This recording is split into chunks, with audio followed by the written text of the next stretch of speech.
All right, here we go. Billy, it says we're live. Do you believe it?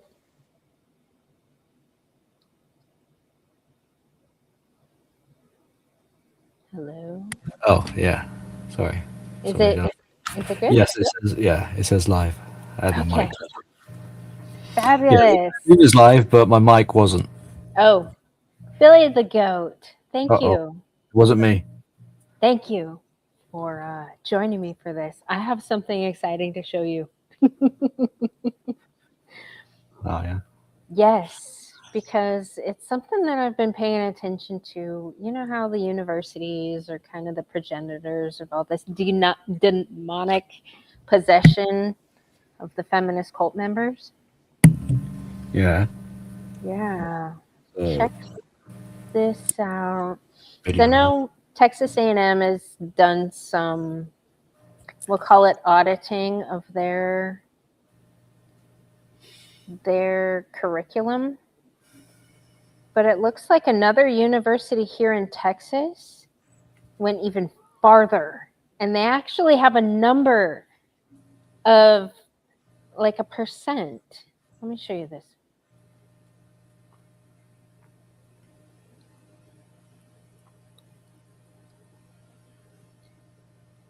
All right. New state law, the University of Houston plans to eliminate 40% of its core curriculum. University officials are reportedly planning to bring their proposal before the UH system regents next month. Among the 100 or so courses on the chopping block are Black Liberation Theology, Intro to LGBT Studies, Intro to Women's Studies, and Sexuality and Society. Legislation passed last year required boards of regents to conduct a review of all general education curricula every 5 years. General education requirements are a set of courses all students must complete regardless of their major. Researchers have found that universities have used those requirements as a subsidy for economically unsustainable programs that frequently shield leftist propaganda from accountability. Shield leftist propaganda from accountability. There's so much of that going around. But he said 40% of University of Houston's curriculum. That's almost half, Billy. Half of the classes that these students are taking are bullshit. It's not enough. You don't think it's enough? I suppose it's something. Yeah, make a note of it, whatever. But 40%, yeah, I suppose it's. But that means 60% is still active. Yeah. But And it only 40%. takes one of these fucking things. Right. But I heard so many stories of people that, had their list of classes that they had to choose from, and no matter what, for like their electives and core stuff for their degree track that was like slid in there, that they had to pick some of this shit, and the Yeah. class was useless and a waste of money, and the feminist professors were doing their crazy bitch bullshit. Yeah. 40% though, that's huge. Yeah. I mean, no. Yeah. It's good. It's good. It is good. That It is is. good. But That's incredible. the thing is, maybe all right, ladies and gentlemen. Prior to us going live streaming, GM was trying to trigger me into my INFJ door slam ethos, right? So my attitude at this present moment is just like, nah, fuck it. We want total annihilation. There is no room for compromise. It's all or nothing. All or nothing. All of them. I mean, over 100 courses, or over 100 classes. Yeah, so all right, over 100 classes. Make it 100, just easy numbers, right? Yeah. 40, gone, right? Or No, 100 gone. That's 40%. All right. 100 fucking courses. 100 classes. That is a lot. I mean, how gone. you almost want to like bro, like how you came up with 100? Like, I can't even think of 10 stupid courses. How to come up with like 100 of them that are orientated around like diversity, equity, and all this sort of inclusion stuff is almost impressive. Like how, and then to create like a syllabus. Or, yeah, I don't know. Well, I wanted to show you something else that I saw today, actually, because it looks like Texas A&M is still all about their bullshit. Like, and I don't really appreciate the feminists using disabilities and students with disabilities as a shield to hide their propaganda. Because when they disbanded the DEI everything here at A&M, they all scattered and then reconvened under like multicultural student services, and it's in a building that's 4 stories. Psychology's at the top, and the bottom is the disability sector. So you walk in and it's all about disabilities, but that's where those crazy bitches are hiding at currently. So look at this. Driving inclusion. Dr. Melissa Gentry, PhD in economics, Texas A&M University. She is driving inclusion by using economics to improve accessibility and expand opportunity for people with disabilities. This is a manuals lane. Inclusion.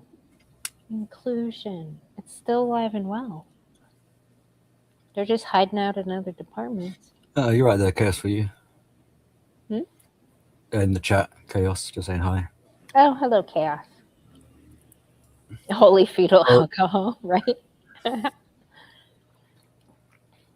But they're pushing this inclusion. They're using people with disabilities now as a shield.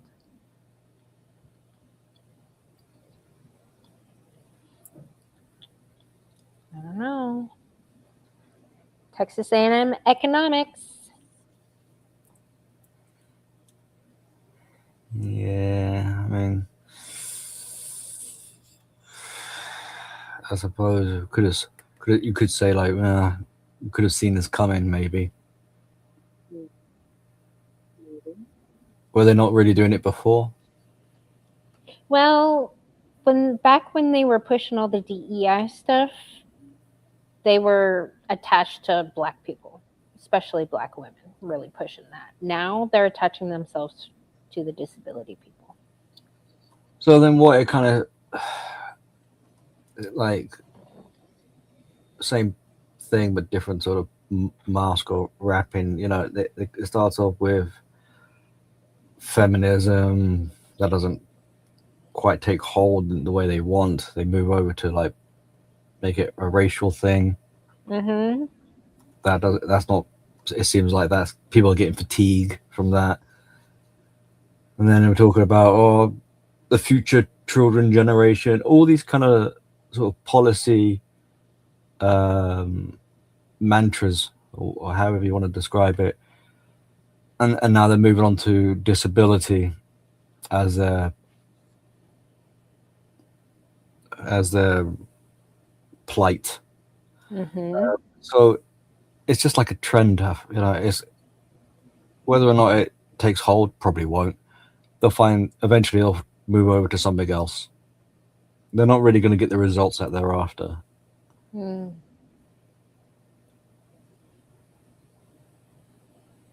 And that's how it works with these sort of however minded, I don't know, like woke minded, the infected minded types of people, is they're looking for that kind of, I like to call it like an angle of attack. Yes. So if this doesn't work, they try a different thing, but it's all circling the drain. Yeah. Yeah, Mescaline Dreamer. Hello. I think in a little bit. First, I wanna cover a couple topics because actually, this Accuracy in Media channel that I follow that does all that undercover stuff, they posted something today about the American Psychological Association. and what they've been up to. It's amazing that they're managing to hold their position. Because what I'm hearing, more and more therapists are having crash outs. Yes. Mental health professionals taught to use therapy tactics to push DEI. This is 2025 American Psychological Association Conference. Check this shit out, Billy. Is to help white individuals become better allies. This is the American Psychological Association's annual conference. You'd think they'd be focused on training attendees to become better mental health professionals. Instead, they're focused on identity politics.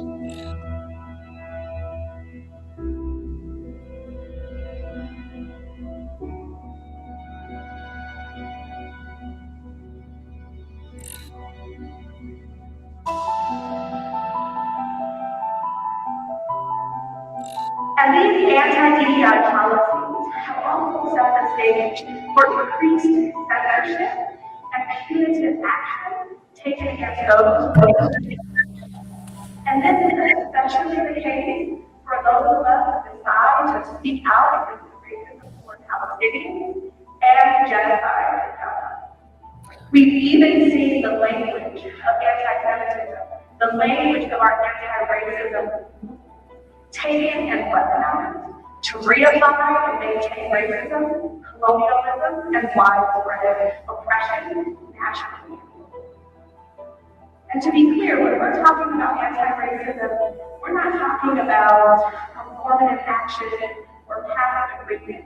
We are talking about intentional and sustained behaviors that work to disrupt racism, reduce harm, and redistribute power, individually, culturally, and systemically.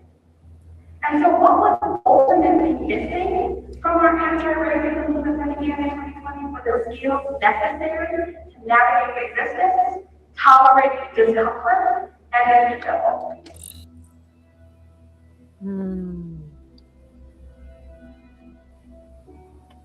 You know what, though? You know what I like about this? I think she's right. We're not talking about performative action. We're talking about intentional and sustained behaviors that work to disrupt racism. I think I'm doing that in my environment. I have very intentional and sustained behaviors that disrupt my racist environment.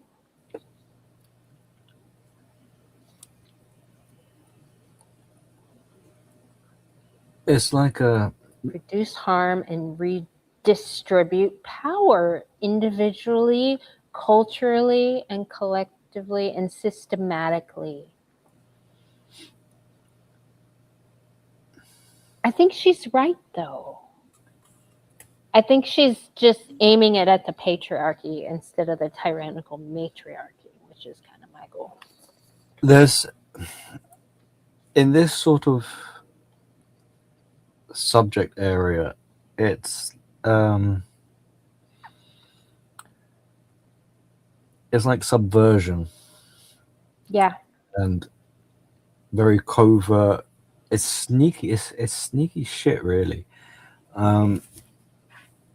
Because it becomes a sort of arms race where toxic people start to adopt therapeutical lingo, and methods and things, and try to blend in and then subvert, try to undermine from within, and then take control in that sort of from the underground.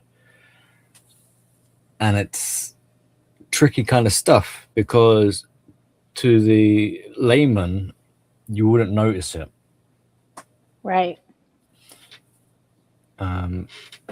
But if you're looking into the subject area of things like manipulation cultism, not like necessarily mass psychosis, but like collective thinking, and or like how society has a shared like as if it was an organism, as a shared conscience. How easily people can get duped and then fall in line and things like this. How they can drink the Kool-Aid, so to speak. Then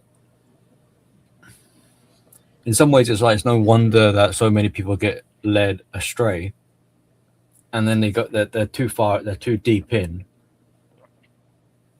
so other things start to factor in, like they don't want the embarrassment of being wrong, so they double down, they find cognitive bias, and you start having, you get these beliefs like flat earthers or 5G or something, these kind of chemtrails, or they're turning the frogs gay, or there's something in the water, or basically conspiracy minded types. And that's not to say that conspiracies are wrong or whatever, but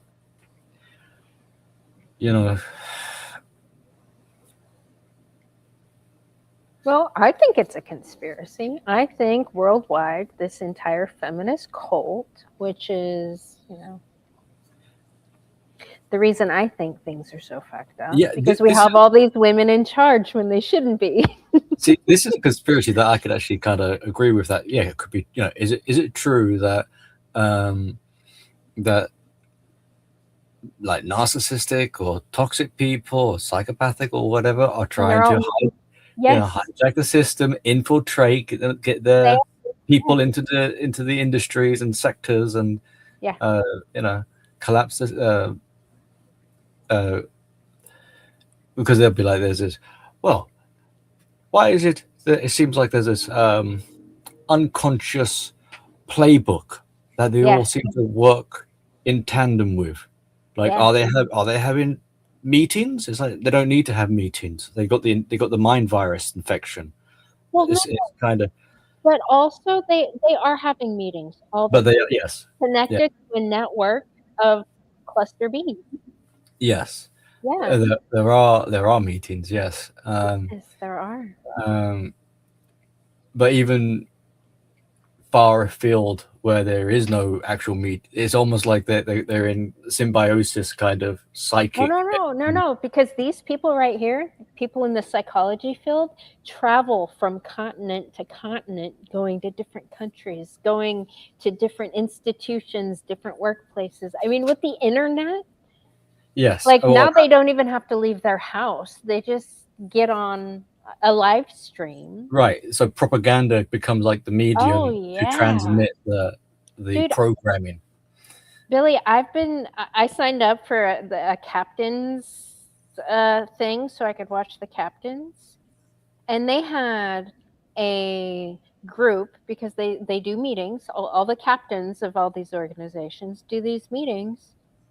And they have psychology people that are giving them tidbits and tricks and how to do their job. And it's like they'll pay money to a feminist psychologist to come in and educate them on how to be better leaders.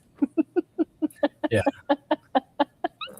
Like how they don't even need to leave their house anymore to press I suppose off of like society. Actual meetings and seminars or whatever is kind of like refinement. Yeah. That's like an additional layer on top of this mind virus that is already that already makes them aligned with each other. Demons. Well, they're demonically possessed. But they are aligned with each other. They share the same kind of goals, even though they might not have met each other. Right, because they all lie, cheat, and steal to get stuff they don't deserve. Yeah. Yeah.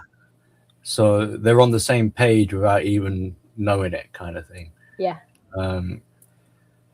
Maybe if they're a bit aware or they take a pause for thought, let's say they work as a doctor and they look over at the military sector and they'll be like, oh yeah, I can see my own kind trying to infiltrate the ranks, you know. They might see kindred spirits or whatever. Yeah. And so they'll cheer each other on. Yep. With support of the mainstream propaganda, the ideology, telling them that what they're doing is the good thing. They're fighting the good fight or whatever. Yeah. You know what's crazy though, Billy? I have noticed if you actually stand face to face with one of these cult members and try to hold them accountable, they are quick to throw one of their sisters under the bus. Holy shit. That's one of their tactics to dodge accountability. It's like, oh, I didn't. She did. She. Yeah, appeal to authority or... That's how loyal these cult members are to each other. It's crazy. Yeah. It is. They're professional accountability dodgers. Well, it is instinctual. It's defensive. Yeah. Right? Why they avoid accountability is a form of defense. So you peel back the layers of the onion and you'll see, like, it might appear kind of crazy, like, and it is crazy. It's insane. And it's you can almost be in awe, like, at how widespread and how entrenched it has become. Because if you look on it like what does it say on a global scale about what's happening to humanity, you know? And people touch on this all the time anyway, like, at the end of civilization and all this sort of stuff, you know. And they're not wrong for saying this. And this could be maybe just an opinion. Some people will differ and say, like, no, we are prospering, we are progressive, we're evolving, we're improving. Yeah. You know, to each to their own. But to see, I mean, people notice. They're not that dumb. Like, they can see that things aren't right. Yeah. And they can see that there are very sick people and dictating what others should be doing. Well, yes, yeah, like, and take people in charge. Being included, everyone's supposed to be kind of given the benefit of the doubt as like neurotypical. It's sort of funny because it's like we want recognition of the neurodiversity, but there's this assumption that, well, everyone is like compos mentis, you know. Everyone is competent and of right mind and capable and coming in good faith. But we have to have tolerance and inclusion and equality and recognize it's like how they try to destigmatize having borderline. Right. When borderline was already, and some would argue, a way of destigmatizing being called a narcissist. You know, so all these substitute words become charged, shall we say. Yeah. And they're just splitting crazy bitch hairs. They're not going to the core of the problem, which is the lack of accountability. By the way, hello, JC. Good to see you. Now, can you watch the rest of this? Because this is insane. I'm so glad he got this on video.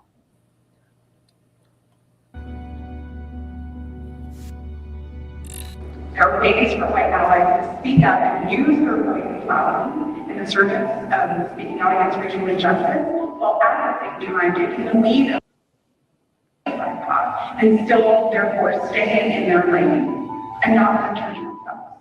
Both of these things can be true at the same time. It's a dialectic. one of the core criteria of dialectical behavior therapy.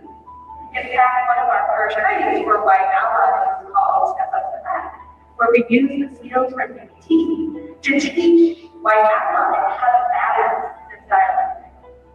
In addition to DBT, it would be helpful to draw on other therapeutic modalities such as ACT, motivational interviewing, DBT, and mindfulness to help white allies overcome the various barriers that are a part of their allyship journey.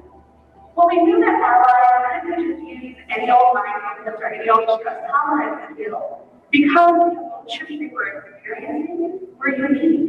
They were group-level emotions, meaning they were emotions that were being activated by their racial group membership. To teach white allies how to regulate the anxiety that gets activated when their white racial identity is brought to the fore.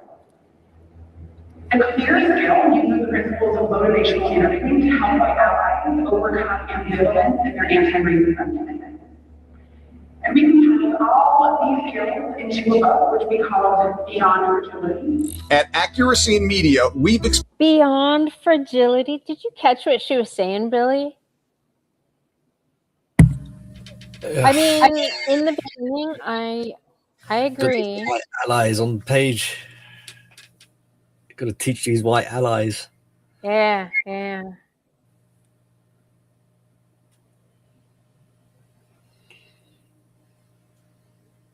Now, how she started, I agreed with. We should be calling out racial injustices all the time. But guess what? Turns out that these kind of people want to claim a racial injustice when they're no longer getting preferential treatment. So when they say white ally, they really mean fucking slave. White person that will just let them do all the things and give them what they want at all time. That's what they're calling a white ally, is a codependent and a white guilt-ridden fucking person. Yeah. And to sort of not just enable, yeah, but enabling is a requirement. But to also roll over, though. Yeah. Yes. So, and if you were a white person who spoke out of turn, shame on you. You need to have this therapy. You need to be put on this course. Yeah. You need to be retrained. Your thinking isn't right. Yeah. Maybe you got. Well, she was saying something about your racial anxiety or something about your anxiety to hearing. You must have issues. You have underlying trauma, and the problem is you. So you should be enabler, roll over, and bend over and like it. No, that's ridiculous. Beyond fragility. I cannot believe they're using Beyond Fragility, a skill-based. Hold on, let's read this bullshit. And this Beyond Fragility is an interesting sort of play on words here a little bit, because what it's trying to do is try to take things that would be of which we would actually consider as true virtues. So like your integrity, your ethics, your principles, your morals. It's trying to make those bad things. They're trying to turn those into bad things that you shouldn't really uphold, because if you do, you're a racist and you're a bigot and all this. And it's trying to make things that you should be that are like undesirable. You shouldn't want to be like fragile, weak, powerless. You shouldn't want to have fragility. but it's trying to make that into a virtue instead. Yeah, So Billy, the things you should be ashamed of are things that they try to prop up and elevate as a positive. This says rating for Amazon.com 4.5, 9,883 reviews. And then I click on it, and then it says 8.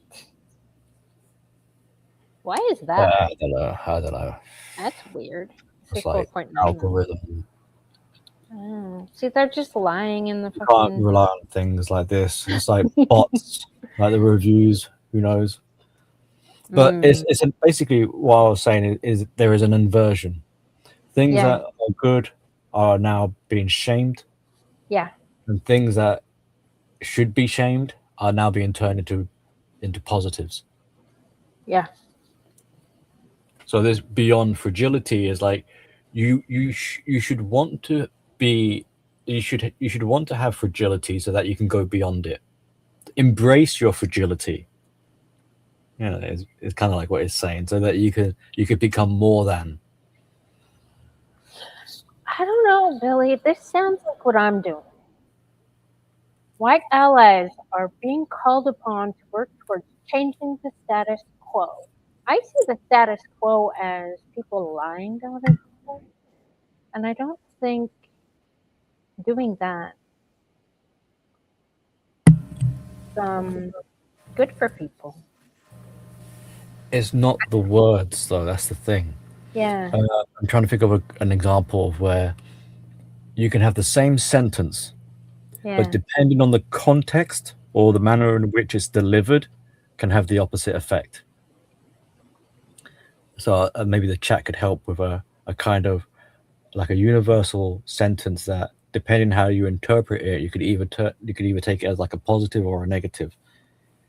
So this is where that's one of the sneaky ways that they get in with this mind virus brainwashing propaganda kind of stuff, is to mimic, is to walk that kind of fine line edge of expect, like, to the casual listener, you wouldn't suspect foul play, but it's double speak is what's going on here. It's in between the lines. My favorite little thing here lately has been to say Trojan horse. So they're sneaking in. They're using the right words. They're using the right lingo. They're using the right structure, but they're sneaking in a subtext. But they're saying cope with emotions like guilt, fear, hopelessness, and anger that might arise when discussing racism and privilege. Yes, and it all sounds kind of wonderful and everything like that. Well, no, because I look at these white guilt-ridden people in positions of power, and I see the fear, and I see the guilt, and I see the hopelessness. So I think having a book that addresses that, like all these people in our society that are required by the place that they work to give preferential treatment to people because they're Black, that causes all that anxiety that you can't hold them accountable because nobody will let you. A shortcut will be to not listen to the words, but to look at the net result, the outcome, the actions. Yeah. So it doesn't matter what they say. What is to come of this? Is it actually helping people, or is it duping them? I don't know. Shout out, by the way, Mez and Johnny. Mescaline Dreamer.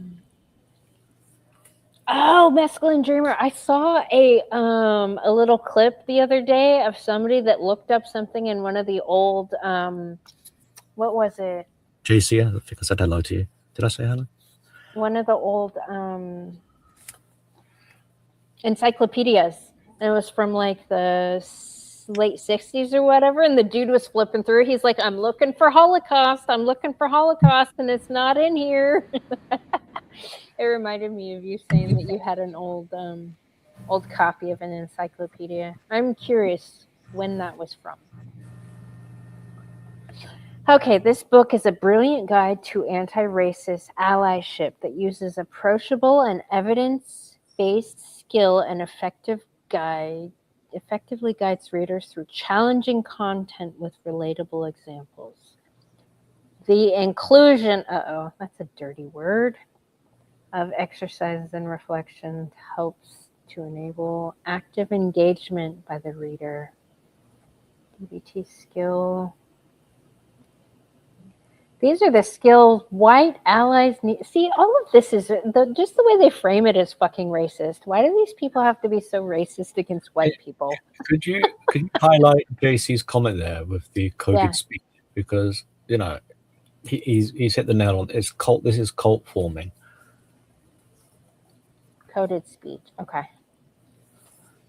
Thank you. Again, it's cult-like behavior. Well, yes. I know that. This is another racist cult. BIPOC community. You know what BIPOC stands for? You know they threw Native Americans in there with black women. So Black and indigenous people of color. See, so another element here, Mm-hmm. where it goes with the cult thing as well. Yeah. Is the not only do you get boundary corrosion, Yeah.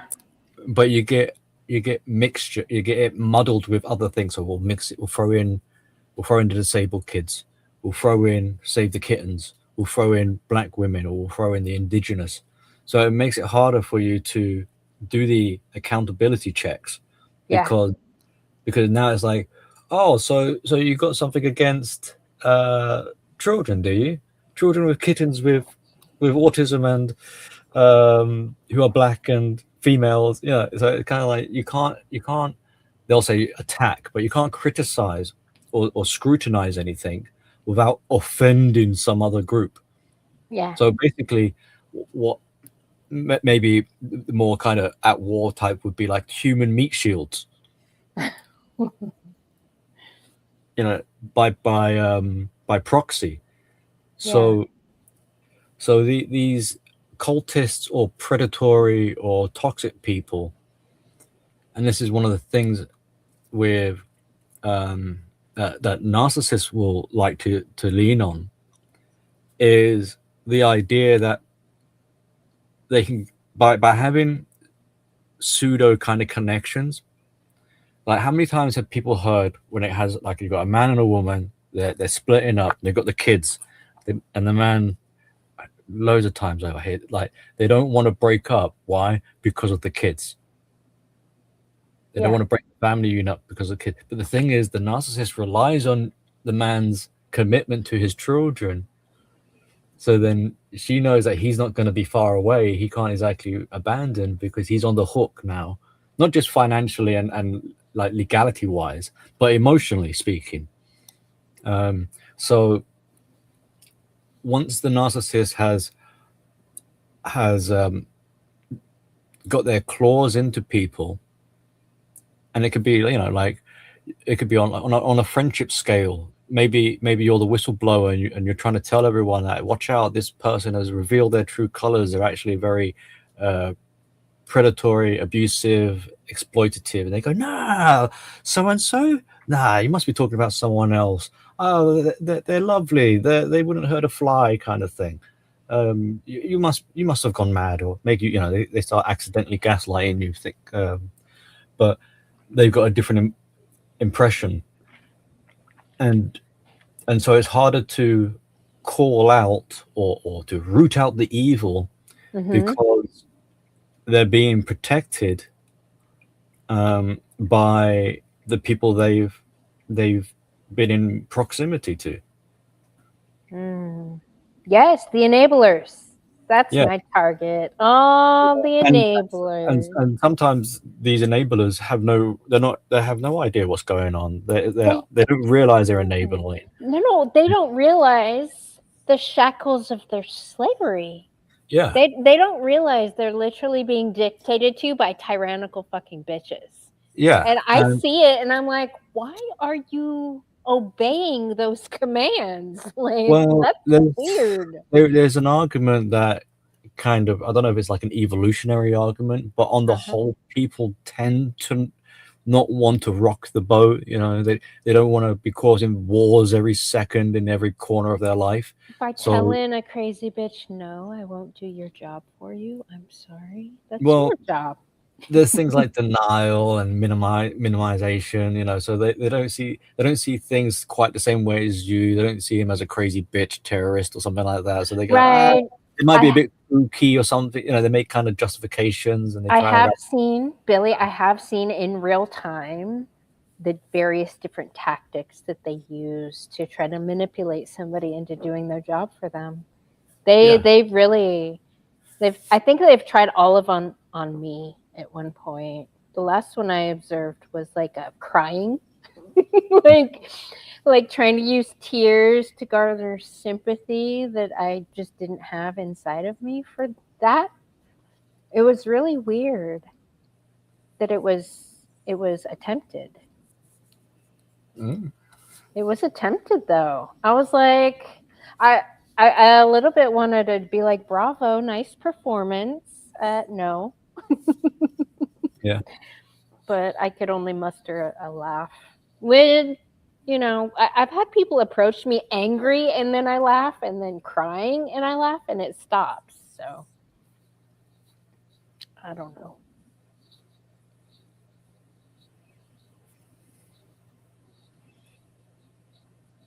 But it's sneaky stuff, and you know, given time, it becomes hard to I don't want to use the word entangle, but it's hard to Entanglement. Yeah, because that's kind of like a feminist sort of word when they describe. Well, it is an entanglement, though. These parasites grab onto people and use them and suck everything out of them that they can. But narcissists like to use that sort of phrasing to sort of mask what like a more accurate depiction of what's going on. Because it's not really because entanglement makes it sound almost like accidental, but it's not really. Yeah. You know, it's not like oopsie, I've tripped. They got their claws in them. What's that called? Vampirism. You know, it's kind of predatory. It's much more malicious in that sense. It's not really entangled and oopsie. This is just a matter of untangling it. Oh no, it's an entanglement into a spider web. I mean, a spider web is web was laid down there. It's a good analogy, and it's used a lot in Coraline, which is one of my go-to movies if ever you want to understand narcissism. Coraline. It's a fantastic movie. It's a kids' movie as well, so that makes it even more kind of creepy. But but yeah, so the spider, you're caught in the spider's web. But even that, I don't know. I'm beginning to find that analogy hard to really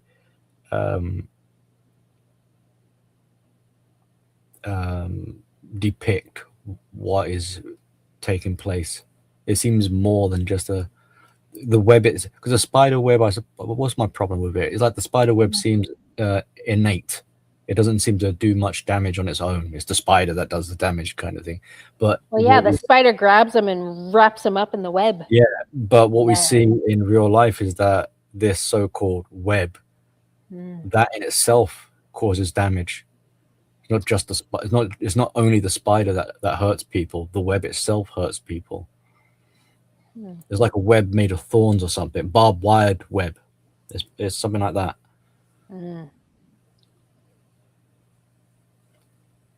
People get in, if you have to use the word entangled, they get entangled in barbed wired web.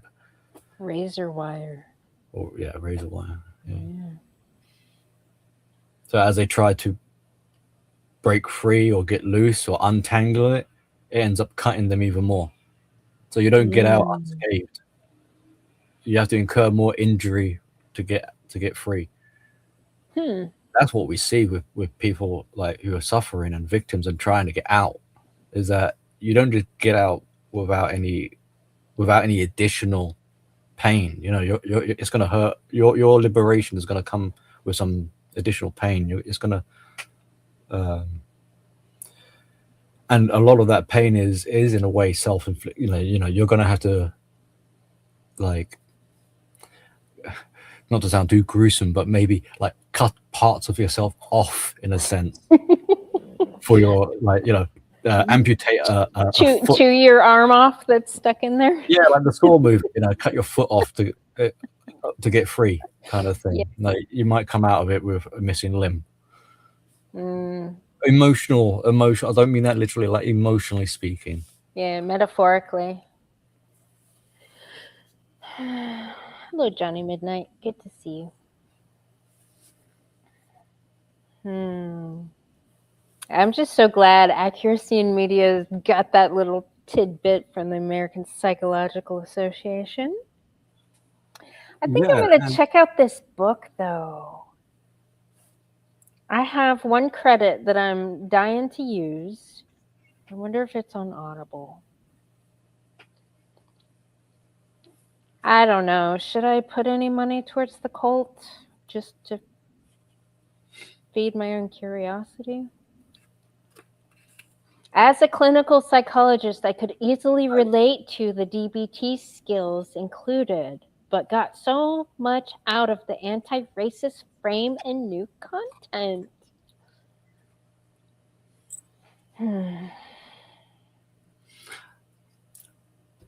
I wouldn't, just me personally, but for the reason being that even if you go in it with the as much attentive awareness as possible, knowing that it's manipulative and knowing this and that and the other, on the sheer principle of exposure to it, can compromise to some level, maybe subconsciously, your own integrity. I get enough crazy bitches. I accidentally start kind of picking up their buzzwords and you start sounding like them because you've just spent the whole weekend reading their brainwashing material. But I do have to talk to these people. Yeah. I like to speak their language. I listen to a lot of these people on a daily basis. No, I'm not going to buy that book or use any credits on it. I just think it's ridiculous. Psychology field is such a sham. I'm starting to have less and less faith in the entire field as a whole. It is disappointing. Oh. It's because it's female dominated, and the men that are there aren't courageous enough to sort it the fuck out, which I understand. They're in the minority. They look at all the people that they're up against and, they're worried about the heads coming off, but I mean, it bugs me because it makes, like, it's not, how can I put this? It's disappointing to see that an institution which is supposed to be there to help people and protect people is causing all the fucking problems in our society because they're attached to everywhere. Well, the stage before that will be it. I suppose in some way it kind of shows that not every, even like, because you get police and then you get kind of like bad cops, or you get judges, then you get bad judges. So female ones. So why wouldn't you get psychologists or people in that field becoming were operating in bad faith sort of thing, or the female ones? Yeah. So it's disappointing and upsetting that something which is supposed to be about really like growth and teaching and helping people, character development, and things like this become, because you'd think also like wouldn't they recognize that they're being tricked? Aren't they? They're meant to be smart people, right? They know about the mind and all this sort of stuff, but yet they fall for the same things that they're warning people about. Yeah. And then they become infiltrated, and then overwhelmed, and now people are like disenfranchised by it all, and rightly so. Because it almost seemed as if like the original purpose of psychology and philosophy, sociology, and all these kind of academic sort of fields has been bastardized to such an extent where it's almost like just hearing the word like therapy or therapist. It triggers alarms and caution. Yeah. So much more like almost like defensively now with people. Well, yeah, because it's almost like saying, "Oh, you can trust, and you should go play with a rattlesnake." Yeah. However, in saying that, Yeah. the ones who are in line with this, the predatory minded type of narcissistic type of people, when they hear the word therapy, they're all for it because they look at therapy as a sort of like a bragging virtue. Yeah. Because it's like, if I say I've been to therapy, that means I now have permission. I got the clear to be the kind of fuckwit that I want to be. Yeah, and now I have this excuse card. Yeah. Because they said it's all subconscious, so I don't know what I'm doing. That's what I love about Dr. Peter Salerno. He is hammering on the intentionality of these fucking predators. Although I don't agree with his genetic spiel. I'm an environmentalist at heart. I completely agree about the intentionality behind all the things. And that's why these people should be held accountable.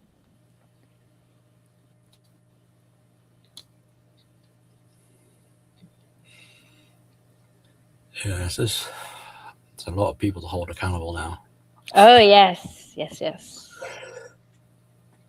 Yes, we just need more people willing to do it.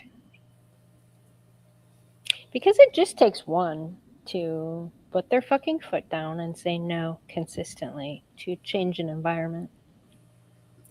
Yeah. Only takes one. And so that's kind of like going back to the crowd psychology a little bit, like the bystander syndrome. Only takes one to offer assistance, and then suddenly all these other Captain Saberhose jump in. I was like, where were you before? Yeah, the enablers, though. I had a good chat with a really good friend of mine who's a coach. She's probably one of my favorite Christians, and she gave me some coaching on how to shame them properly. I got a couple of phrases from her that I'm excited to use when the time's right. But yeah, the Christian guilt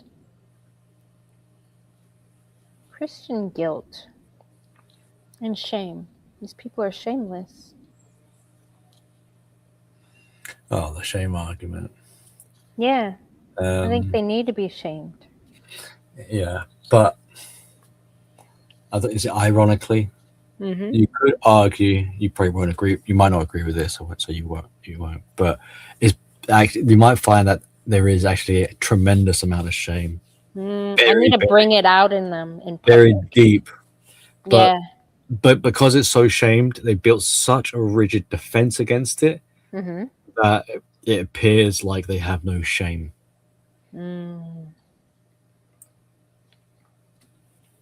That's why it's hard to shame them, is because a lot of their defenses is there to nullify that. I'm gonna try some stuff. I'm looking forward to it. Because I can think of a couple situations where I think it would be very warranted. The enablers need to be shamed. The white, guilt-ridden cowards that refuse. Yeah. I mean, I've heard some of them say they wish they could, but they're not allowed to. I I guess think we'll find out. I think a shortcut kind of approach with enablers is to drop them out of the frying pan and into the fire type of thing. Mhm. Like put them in a position where it's like you haven't got much time to think. Make a choice. Yeah. Where's your allegiance? And they'll quickly flip. Yeah. You know. Or put So- them in a position where anytime they step out of line, they will receive an electric shock. Well, I think that'll work. anytime they're trying to take the bullet for something that's not actually there to do with them, Mhm. then it's like, right, either you're going to get your head chopped off Mhm. or save your own neck. So which is it going to be? And they'll quickly be like, yeah, they won't want to save their queen at that point. They'll just be like, nah, she's a skank. Yeah. They throw them under the bus. Throw them under the bus. Yeah, so utilize some of these things. Yeah. You Hello, know, this is- Smith. Good to see you. to leverage it in some ways. Jason, Hey, too. Smith. Oh, Jay. Maybe that's not Jason. There's some old timers in here tonight, Billy. That's good to see the crowd. You know, good to see Yeah. people coming back. Yeah. I know. I hope you're well, Smith.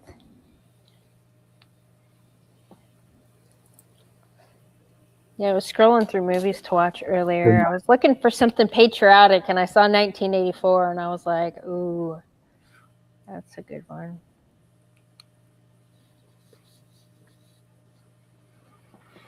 So what do you think, Billy? Once you have an entire pack of hyenas completely closed off,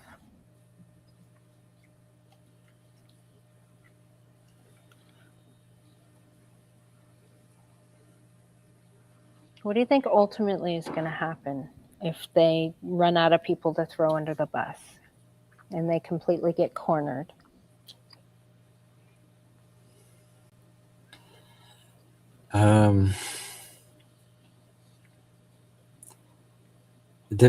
I suppose largely depends on their temperament Mm-hmm. and the sort of the situation. So depending if there's an easy place for them to kind of scour to, you know, like an exit, like hide kind of thing. Yeah. Then they'll probably go for that. They'll go for a quick, easy fixer upper or whatever. But if they truly are cornered, sort of thing, boxed in, then one of the go-to options will be a rage type of. They'll just lash out, try to intimidate, try to make threats, try to peacock, or don't you know who I am? Don't you know who my father is? I'm going to get the place shut down. Fuck all of you. Yeah. Maybe they might try a rage quit and be like, well, I don't need this. You know, you can't do this to me. I'm out of here. You don't know how lucky you lot are to have me. So basically a rage quit of some kind of form. Whilst when people rage quit, because rage quitting is basically trying to reassert control and dominance. Yeah. So don't be surprised, along with a rage quit, it comes accompanied with some kind of ego inflation of like, I'm better than this. You lot will, this company won't last without me, or something like that. Or you won't, you can't live without me. You'll never find someone better than me, or something like that, something like along those lines. So basically, like a self-esteem bolstering just to make them feel a little bit better about themselves as they exit.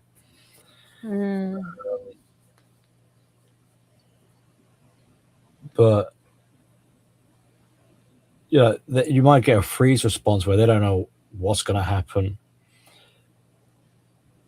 Well, you can sort of reverse, not engineer, but like reverse logically think this. Doesn't even make English, please, Billy. Is like the likelihood of them saying, "All right, fair game, you caught me. I'm sorry. I'll change my ways. I'll toe the line. I'll be more responsible. And all this sort of stuff." They might say that, but whether or not they actually do it, they might just say it just to get words mean nothing in the realms of lie land. Yeah, so people's basically behavior tells you everything. So they might give you some fake apologies or something like that.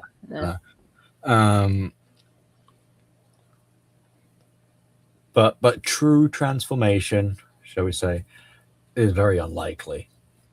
They'll just end up leaving. That's my prediction. Yeah, so that's kind of it's going to get too hot for them to handle, and they're going to peace out. Yeah, but they don't have the ability to ever do the right thing. Yeah, I mean, if you were talking like narcissist sort of, like if these people are not, or let's say narcissist, all the cluster B, they cycle through all the cluster B, all these crazy bitches that I'm talking about who love to lie, steal their way through life. Yeah. If I kind of try and apply the relationship models in a sort of work environment, the rage quitter in a sense would fit more of a narcissistic, especially if they're trying to say you'll never find someone better than me being the greatest that's ever worked here. That self-importance. But like a borderline might not leave, because borderlines don't really leave the relationship because they enmesh. So the borderline might be a bit more, there could be an element of genuine kind of remorse and empathy, like, oh, I'm really sorry, like they might plead a bit more, but the borderline is much more emotional as well. So you might see the waterworks from the borderline. Not to say you won't see it from the narcissist, but their waterworks is kind of like crocodile tear waterworks. Yeah. It's all fake. Right. You know, someone who's more antisocial, with a flat affect, they look at people as objects and opportunities and utensils and things like this. They might just cut their losses and be like, fine. They might not rage. They probably won't rage quit. Not necessarily, more like on a sociopathic kind of level. But they might be a bit more calculated to be like, okay, you want me to, you're giving me these rules. All right, they'll treat it as like a game. They'll be like, yes. Let's see how this. We'll see. I've got your fucking number, bitch. I'll get you. I'll get you. Yeah. I'll get you fired. You'll see. I'm gonna go to the boss. Like when this meeting is over, I'm gonna go to the boss and I'm gonna pull some strings, and we'll see who's that. We'll see who gets the last laugh. Yeah. And then when they get smacked with the newspaper. But Chaos said they'll either quit or lash out violently. The beautiful thing about this environment, there's zero tolerance for violence. So but that doesn't mean it won't happen. Well, it depends. It depends how emotionally fucking cray they are. Yeah. Well, the thing is, they don't see toxic female behavior and relational aggression as violence quite yet. And I recently learned that I can use Texas law, federal law, and all kinds of fun shit with this new thing. Fun shit. Yeah. So much fun shit. I need to find relational aggression law. Because the realm that I'm in doesn't have any psychology, anything attached to it. It's just the law. Which at first I was like, ooh, I wonder if I could maybe get some. And then I was like, oh wait, No, maybe but that's why I like it, because it's free of the ideological infection of yeah, psychology that psychology they, brings everywhere they go. this is what people kind of they trip up on with when it comes to like, was that a werewolf? That's my dog. Yes, it was. My roof. Probably because psychology isn't like, it's not it's to help with understanding. Yeah. It's not a, even though you do get diagnoses and things like that, but it's not supposed to be like actionable, if that makes sense. Yeah. You shouldn't be making actions based on people's psychology or their diagnosis. It's just to give you a bit of context and understanding to help explain why some things are happening, or what could be done about it. It's not the reason for like, if someone's being a bad worker and they're a narcissist, you're not doing punitive measures or whatever. You're not sacking them because they're a narcissist. You're sacking them on their work, on their action, on their behavior. Yeah. Their So childish behavior in an environment where only adults are welcome to participate. So I suppose, to be fair here, Yeah. as a bit of a disclaimer, Yeah. because not saying that all narcissists, all psychopaths, or whatever All the are clusters. guaranteed to be Shitty people. right. Shitty People. productive people. They're not productive people. Yeah. They actually destroy the environments that they Which would inhabit. kind of suggest, therefore, that if they were to have such traits, Yeah. they would probably be more like malignant in their style. It's not like they got maybe one or two narcissistic traits. It's probably because they've got like an accumulation of these traits. Yeah. That's why they become such a handful and become hard to work with or get anything done. Also, in environments where DEI has been an agenda, a hiring agenda, and also the threat of discrimination and lawsuits and all this kind of bullshit that people in leadership are afraid of, they haven't held people accountable. So if the environment all of a sudden hardcore focuses on accountability, these people won't survive it on their own. They'll end up leaving. Yeah, generally speaking. Yeah. So if narcissists can't have the control, they can't have supply, their ego isn't being isn't being validated. Right. They don't get their way. They don't get their preferential treatment. Yeah. They don't get to dictate what everybody else is doing. And then you add on an extra, I mean, that's already pretty bad. They're not getting their meals. So that's like their survival. That's like they're starving, right? But if you add another layer of like every time they go to work, it's actually an injury. Right. Because guess what? You're not the fucking boss anymore. Yeah. You work here. And you're being like the accountable thing. Yeah. You're being watched and Yeah. like, everybody's watching and stuff. So what would probably be happening is that they'll be working on an alternate, like a secondary supply.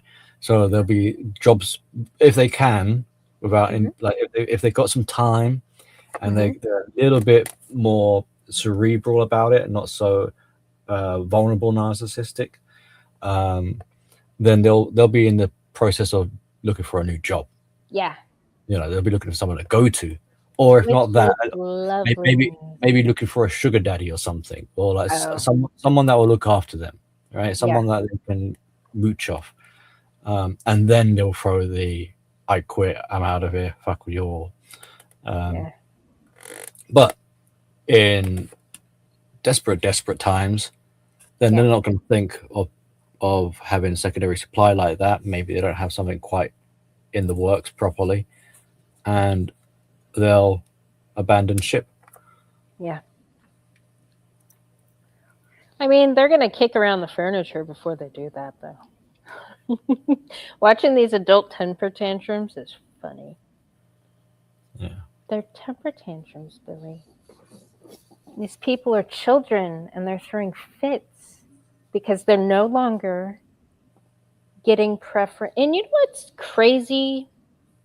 All these crazy bitches claim to be feminists, but they've only survived in said environment because of preferential treatment.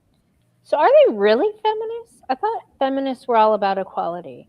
Because now that equality is like being dished out, No. now they're like, oh my God, this is so hard. This Yeah, should be men that are doing this. Like, yeah. They are a contradiction. yes, they are. Not only in what they say. If you look at it from the emotional, strategic point of view, Yeah. contradiction doesn't really matter. It's kind of like it's irrelevant because they're saying they want equality so they can get it's like a way of getting something, right? They want acceptance, they want to look like they're being progressive, They want that inclusion, right? Yeah, and they also don't want it to be known that they are having preferential treatment and having right. the good goods. So it's a way of kind of downplaying their scams, right? Yeah. So it becomes strategic. So the contradictory part isn't really they're not trying to be true to their word. They don't fucking give a shit about being true to their word. They're saying what needs to be said to get away with what they want to get away with. So if they need to say that they're all for equality, they're gonna say they're all for equality. It works in their favor to say it, but hold them accountable to those words? No. Why? Because their actions betray them because they want to be supremacists. They want to be high. They want to be better. They want to have the privilege. They want to be entitled. They're grandiose. So they've got a self-importance about them. Yeah. So there is a self-awareness that they know they can't go around unless they were literally like a grandiose narcissist, like, you know, think like Tony Stark, Iron Man, who can afford to be openly grandiose and be like, yeah, I've got money, fuck you, what are you going to do about it? Sue me, you know, I own everything, kind of thing. Right. So he doesn't need to downplay it or use any covert tactics. He can openly say that he is self-indulgent, hedonistic, or whatever else, you know, and be grandiose about it. But for most people, they can't really do that, because imagine you got someone walking around thinking they're the shit, you know. It's not going to work. So yes, they say they're basics. What does it mean that they call themselves feminists? Are they really feminists? No. I mean, they're women doing man's work. Of course they're feminists. Not by they're behaving like feminists, so they should be held accountable like feminists, right?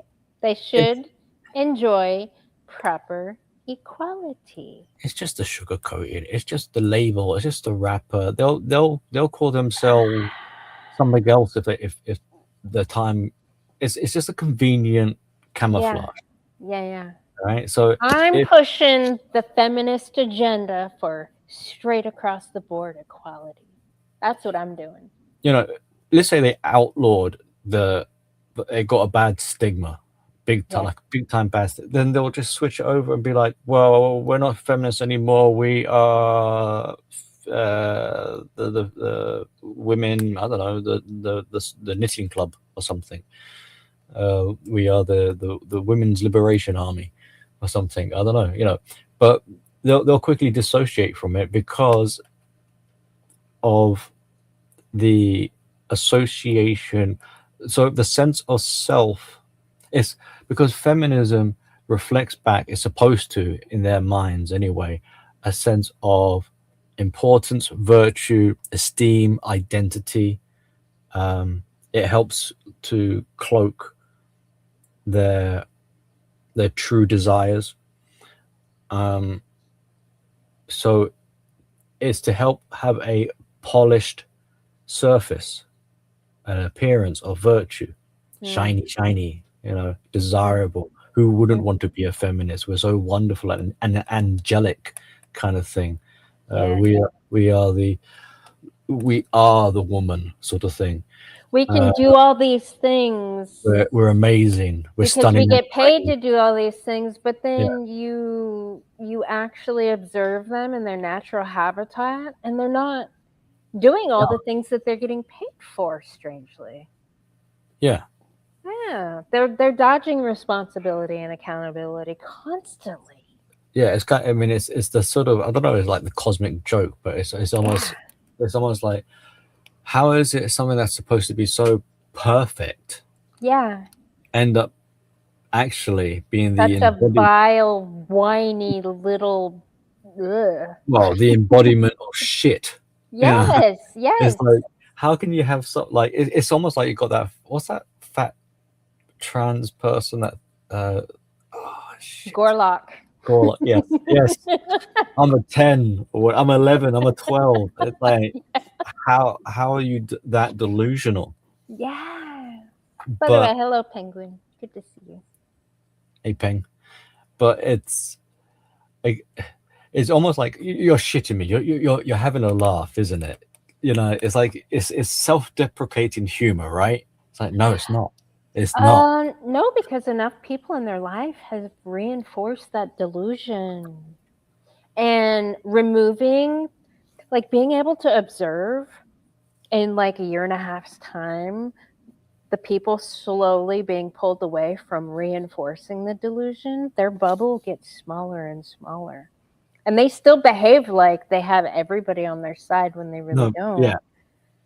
Watching that, their face when they realize how absolutely alone that they are, how all these sisters that they thought they had already threw them under the bus. So this is an interesting kind of transition, what seems to be happening. I haven't really heard many people discuss this. They might talk about it in terms of collapse, like the narcissistic. Oh, it's a slow collapse. So yes, in the beginning they have enablers. Oh yeah, everybody. Right? People validating. Mm-hmm. But what I suspect happens is that this becomes almost an ingrained self-deluding program. Yes. So they get used to this external validation, right? Mm-hmm.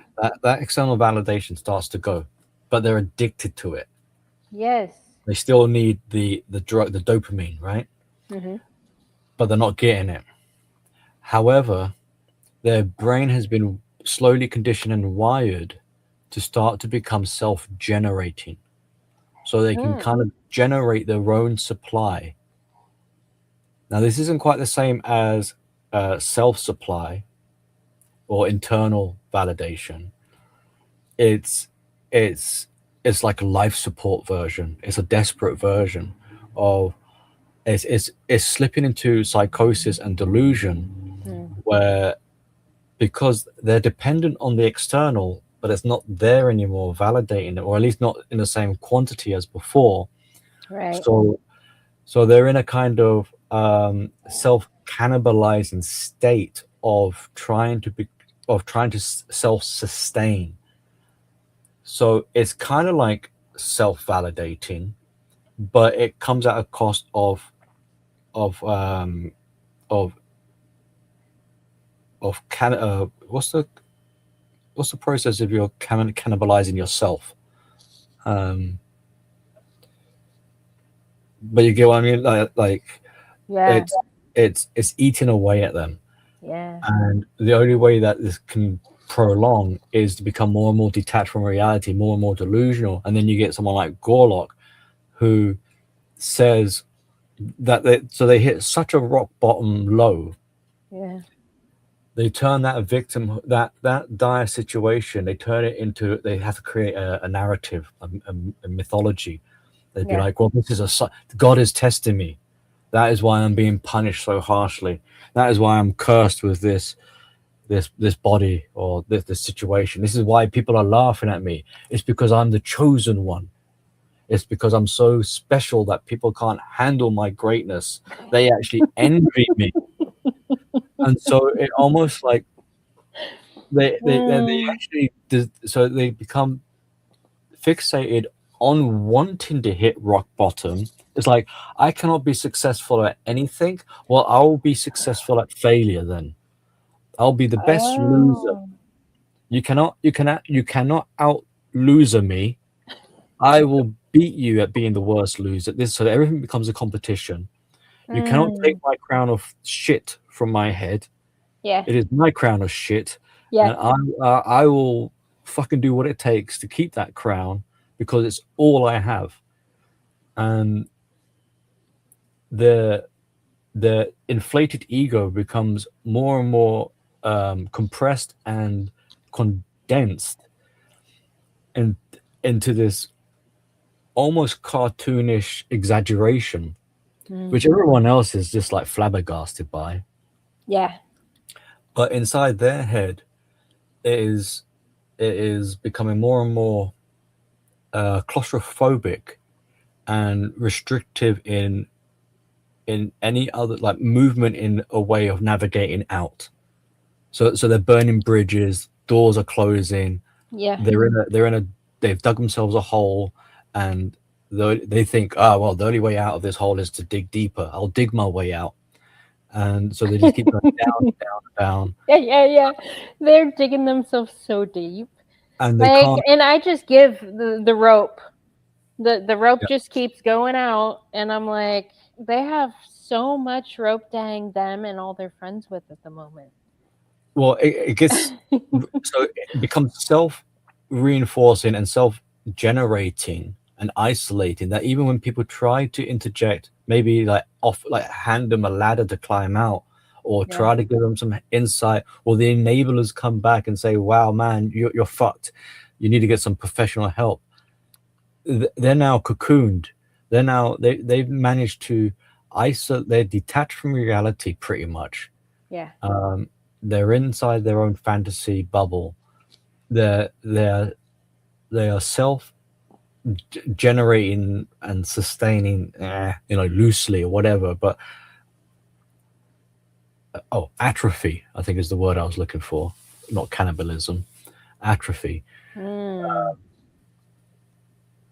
So intervention, because intervention becomes so they've created themselves a tight bubble of self-protection that cannot risk. They're so vulnerable in this state that they cannot risk anything. So any intervention is pushed away.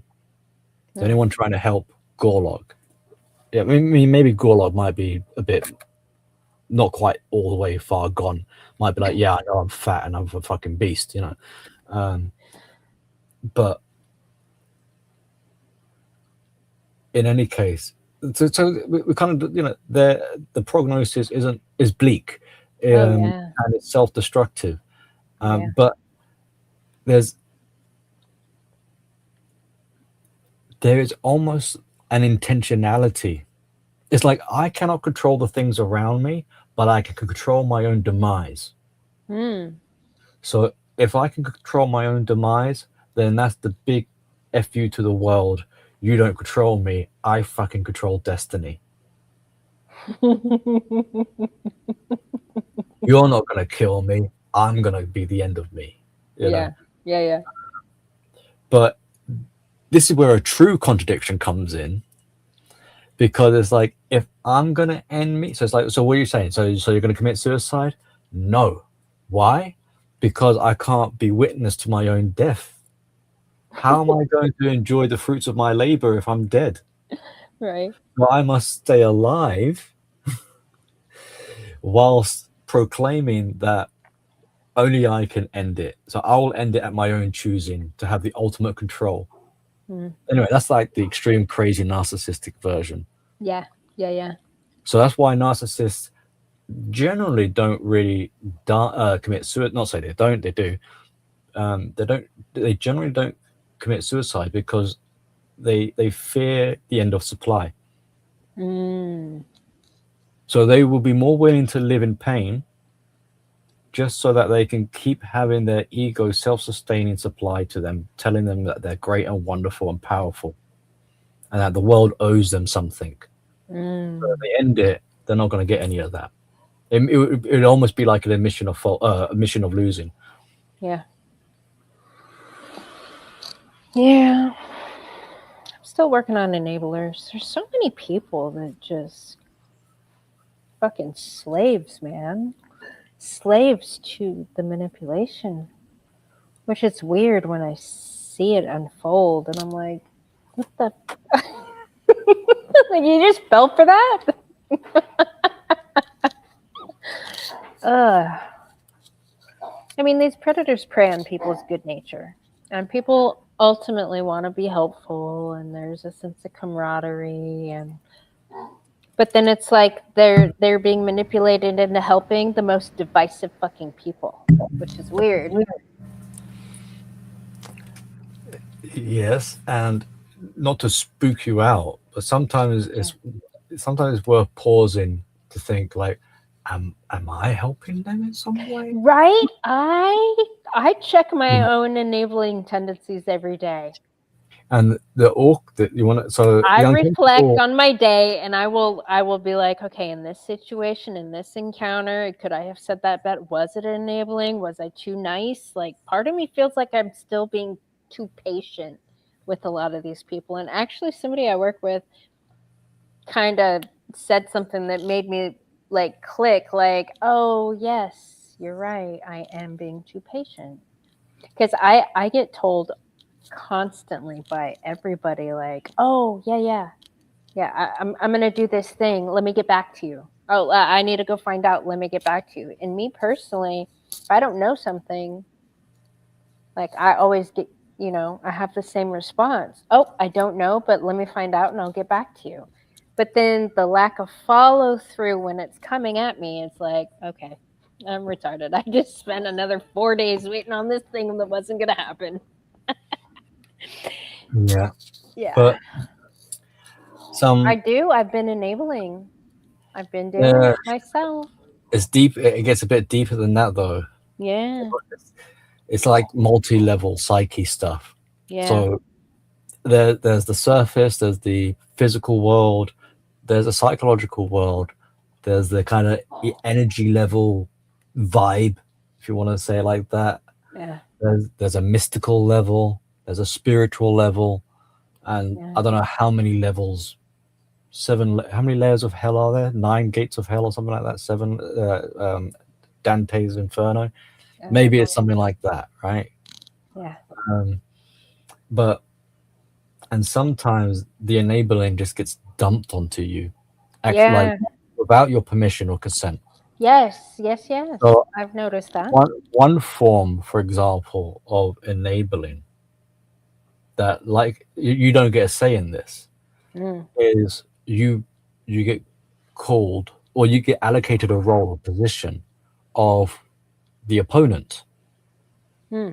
So if you're coming looking for receipts, you're looking for accountability, you're holding them, you're pinning them in the corner of the room, you're the bad guy in their narrative, you're the evil one, you're the abuser, because you're spoiling all their fun. I'm the racist because I point out racism constantly. Right.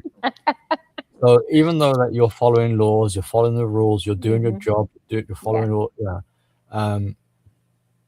that doesn't matter in their story. And chances are, when they go to, if they were to find another job, when they go to the new employer, what does the ex-girlfriend say about their spouse? That my crazy ex, my crazy ex-husband, right? My crazy ex combatant, my nemesis. Right. So when they go to their new job, chances are they're going to say, "Oh, my old job, they're assholes." I had to quit that place. Yeah. They were treating me bad, especially that blonde bitch. Yeah, that blonde white bitch. Yeah. So without your consent or any participation of sorts, really, Yeah. you become a kind of enabler in the so what it is you would have heard that you realize that none of this is personal. It's not really you. Oh What no. they've done is they've created an opponent in their imagination that resembles you. Yeah, a It straw has man. a straw man. Yeah. Yes. And you know what I said to someone recently? I said, they fucking make a straw man of everyone Yeah, to yeah, fight, you said that to me recently. That's why I but remember it. but they lose against their own straw man. Yes, Their own straw man kicks their ass. yeah. So Yeah. but that doesn't stop them from trying. So they go to the new job, they're gonna say that the old place was crazy and abusive. Oh, and by associate, therefore they're not the problem. Right. You know. So they're playing a trick on the new employer before they even got the job at the interview. You know what though? Hopefully the new employer checks the references, because nobody ever called my references, not a single one. And that got me thinking, there's a lot, like onboarding new people is expensive. And I was told why it's so expensive, but if the people that are onboarding aren't actually doing the thing that makes it expensive, where is that money going exactly? I don't know how Makes my fraud, waste, abuse senses tingle a little bit. I mean, $9.5 billion they lost last year, and I just saw a whole bunch of shit where they're wanting more money. Yeah, but first of all, is there actually a budget for the vetting process anyway to begin with? Before you ask where is that money going, is there actually a budget? Because I heard that there's a budget, and it costs a couple $1,000s to onboard every single people. And out of 30 that they'll hire, maybe 4 will work out. I mean, that retention rate is stupid low. And I know why it's stupid low, because they target a specific demographic to increase the numbers, which in my environment, it's over 50% in a community that has a 10% population. So the whole DEI representation matters has gone way the fuck over. But that's on a side note. But yeah, it costs a couple grand to hire every person, and most people don't stay. And I know for a fact it shouldn't have costed a couple grand for them to onboard me, because they didn't even call my references. Yeah. Maybe they felt like they didn't need to. Maybe. They were just. I want to know about the background checks, though, because there are a lot of criminals that get their shit overlooked in order to be hired. Yeah, I mean, we got a DB. And it's not safe. It's called DBS, I think, over here. I can't remember what it's called. Or is it CBS? Yeah. And they normally cost money, but if you're doing it not for profit, then they'll do it for free. Correctly. Really? It depends on what the reason for the application. If it's for a job, if it's for volunteering work, if it's for working with children or something like. So, I think it's like basically a criminal background check. Yeah. Well, criminals I've seen. Do you ever ask that? It's like a quick Google search would have taken care of that fucking problem before it even started. But whatever. I don't know. It's on the list of things to sort out personally. Little personal goals. But I just don't like taxpayer money being wasted, you know? Yeah, fucking. I have a problem with my money being definitely fraud, wasted, and abused. My country is fucking. Well, Billy, you live in a prison country.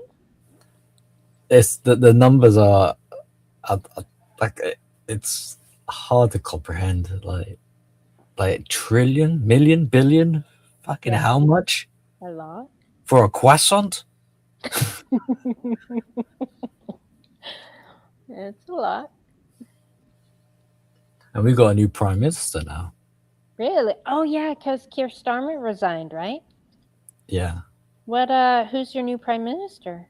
Andy Burnham. So it's a dude. It's a dude from the same party, Labour, Is he a male feminist? probably. He seems to be, from what I'm hearing, he's even more worse than Starmer. So I don't What's his know. name? Andy Burnham. Burnham. I want to check out his wife. That'll be a clear indication of where he is. I want to see the woman who's attached to him, with her hand up his ass, working his mouth like a puppet. Oh my God, she looks like a man. Is she a man? I don't know. I've never seen his wife, so I don't know. I don't even know what the new Marie France Van Heel. She didn't even take his last name. That's a clear indication that that's not probably the best candidate. Is that a dude? Have you seen the Roald Dahl The Witches? The what?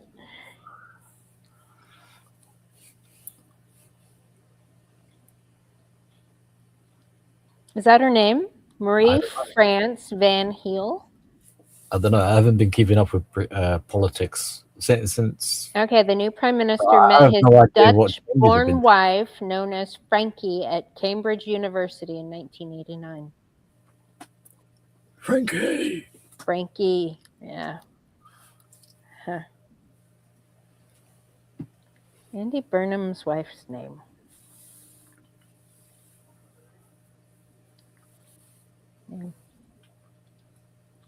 Yeah, Marie France Van Heel. Okay. Do you know that we've had, I think, 7 prime ministers within 10 years? Or is it the other way around? 10 prime ministers within 7 years? I don't know. Something fucking ridiculous. Your guys' prime minister retention rate sounds like my environment. Yeah. Basically, yeah. Johnny would blame it on the shitification of society. Yeah, every 2 years we get a new prime minister or something like that. Well, they're lucky if they make it to 2 years.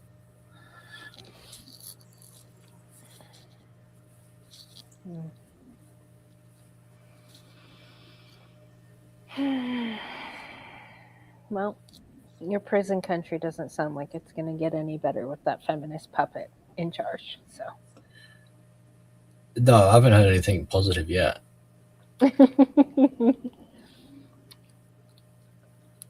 Well,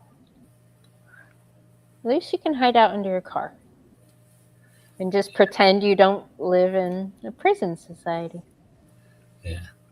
And when the Civil War happens, you just grab your pitchfork and join the mob. Yeah, no, I'll attach it to the front of the car. Okay. I keep thinking of going like A-team on it, just start welding shit onto it or something.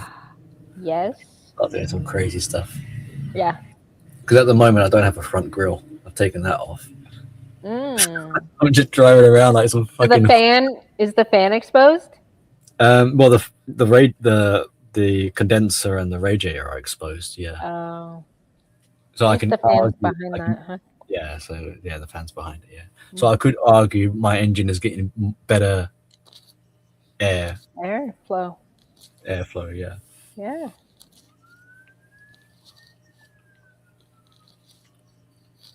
The bulldozer.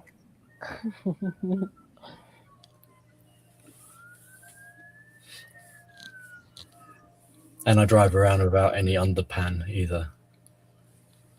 You know, the under tray thing. The heat shield? No, a lot of modern cars have like a plastic under tray to try and hide the, I don't know, they argue it's for like aerodynamics and protects the chassis. Keep dirt out from under there? Yeah, but it's just like a fucking huge piece of stupid plastic. Fuck that. Better airflow. Yeah. Yeah. Well, Billy, do you have any words of wisdom for the crazy bitches that think that they can continuously get away with dodging accountability? You're the nice one out of us two. Words of So, wisdom. yeah, maybe a warning. No, they need, what they need is sarcastic affirmations. So the only thing I could say to them would be like, "You go, girl. Woo, boss babe. Yeah, girl power." See how far that gets you. Double down on the lies. You'll be all right. Yeah. Yeah, stunning and brave. Me too. And all that. Believe all women. Don't worry. You just keep on. You keep on that whatever, that gravy train, and FAFO. Be careful what you. Be careful what you ask for. Yeah. See, I've been too busy. I've been like trying to warn people.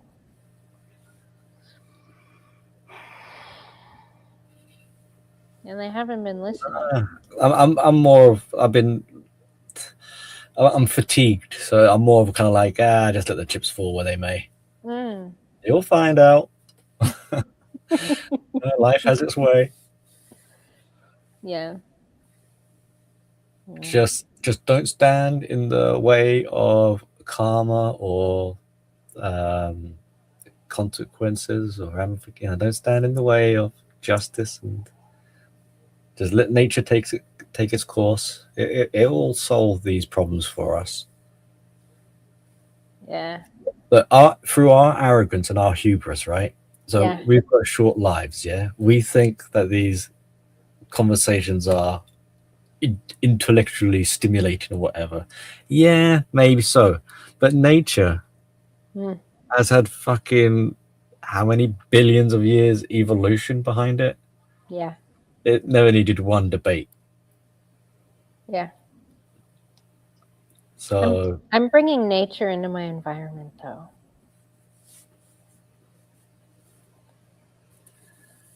Yeah. And the cage just keeps getting smaller, which actually it's an electric fence that they can just jump out of at any point when they wish to give up. But it keeps getting smaller, the corral. The thing is, it's self-inflicted. Yeah. So it's that kind of weird, like, you might feel like you're having to close in on them, to close the cage, because you got to hold it to account and you got your job to do. No, I just said it, and they keep making it smaller, like the Chinese finger trap, where the more they try to, it makes them stuck. I should get one of those. Yeah. Drive my kid nuts. Yeah. But yeah, so they do, but of course they do it to themselves, but they're going to blame you for it, you know. That's fine. That's fine. Yeah, so you've got to accept that kind of stuff. That's fine. I know that's not true, and I know these people dug their own holes that I'm about to bury them in, so yeah, they can say all they want as they're putting the dirt over themselves and point at me.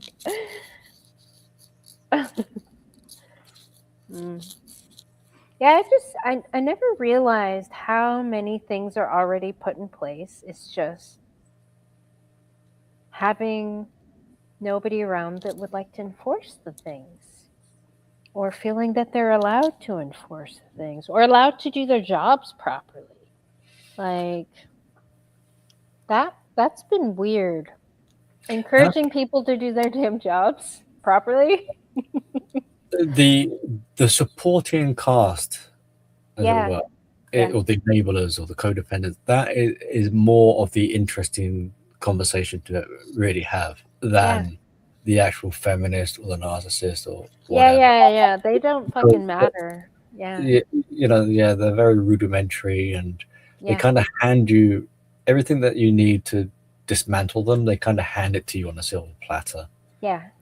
So it's kind of funny or ironic in that sense. They are their own worst enemy. That sort of philosophy or metaphor or whatever. You know what's crazy though, Billy? In this environment, you know how the feminists are always like, smash the patriarchy. Well, everywhere that the feminist has infiltrated, the patriarchy already built everything that people can enforce to hold them accountable. They're just not doing it. So by abdicating their responsibility in leadership, by not enforcing the rules that the patriarchy put in place, they're literally letting the feminists destroy the things that men that came before them built.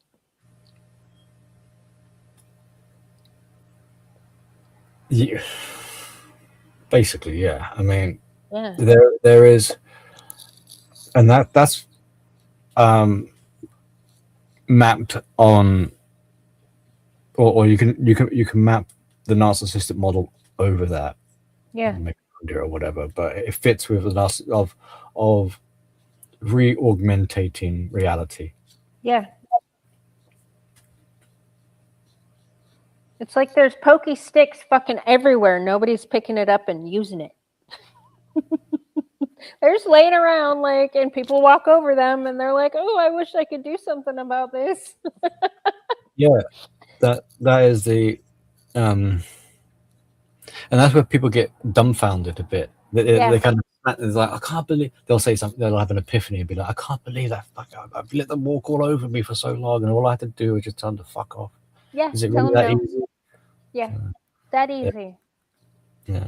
But I can see how for cowards that have been subjugated, people that have been demoralized, people that have tried to do the right thing and been told no, no, no, no, no, no, and I think eventually they stop trying, I can see how they would have a hard time looking one of these people in the face and being like, no.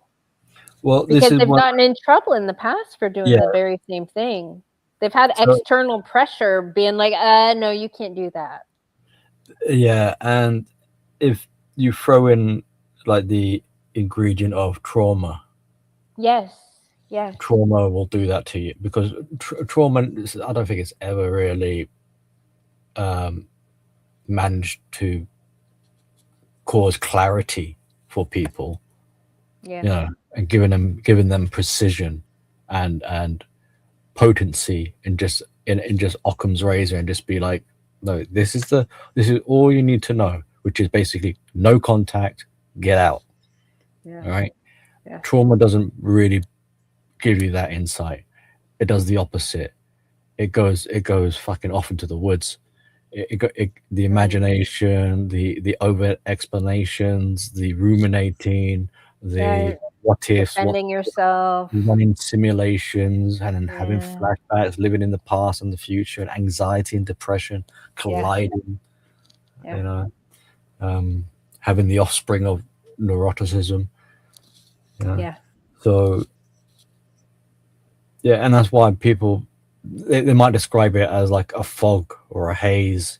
They're in the twilight zone. They can't believe they're living in kind of like an upside down world. Or clown world. I went through that too. I went through that very same thing, being in a narcissistically abusive workplace culture. It was about month 8 where I was like, what the fuck is going on, and how can I fix this? Because everybody I talked to was like, oh, I tried this, that person tried that, nothing ever helps, it's pointless. I mean, people still to this day say, oh, it's pointless, nothing ever works, because I think they're still stuck there. But I was in a fog before I decided exactly where I needed to be to recorrect this. Like, I was in a fog. I was getting depressed. I was eating junk food and getting fat like everybody else. Like, but you're in a fog until you realize where you needed to be. what you're likely, you can verify this in a second, what you might have found is that where you needed to be was in your own sanctuary, in your own reality. Once you're in your own reality, once you're grounded and stabilized in your own reality, then you realize, now I see where I was tripping up. Is basically I was in a sort of philosophical sense, I was betraying myself. I was not believing in my own integrity, and I was following along in a shared fantasy. I was trying to make a shared fantasy work or conducive. That's the trap. But when you step out of that and you go, no, actually, welcome to my world, bitch. We're in the real world now. But I needed the right lane to have that confidence, because where I was at, I did not have the confidence because I was at the bottom of the fucking totem pole. This specific totem pole, I kept seeing the higher you go, the more you have to submit to the bullshit. And the people up there were like, "Come on up here." I was like, I don't think that's the right totem pole for me. Yeah. So, and that right path, Yeah. was it in their shared fantasy on the yellow brick road, or was it on your based on I don't know what the sort of real world analogy, like reality based, Yeah. on your an actual trajectory? Yeah. No, it just seemed like more of the same, and I would have to submit a lot more to survive in that realm. Yeah. Yeah. So that's when I was looking at external pressure factor. that's the Because it's corrupt through and through. So that's the Internally, it's corrupt through and through. Every fucking department and every level of management is corrupt.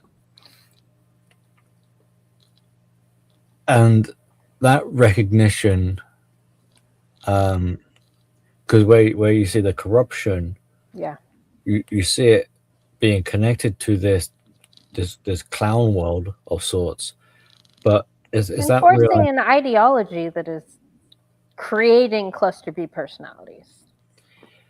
Yeah, I mean, feminism, where women should be in charge of all the things. Like, no. It's yeah, literally creating mental illness in our I mean, I society. described it. I think I'm sure I did it in a stream probably years ago now, where the objective of sorts is not necessarily to replace reality, but is to overlay onto reality. Is to rape and pillage Yeah. reality's infrastructure, Yes.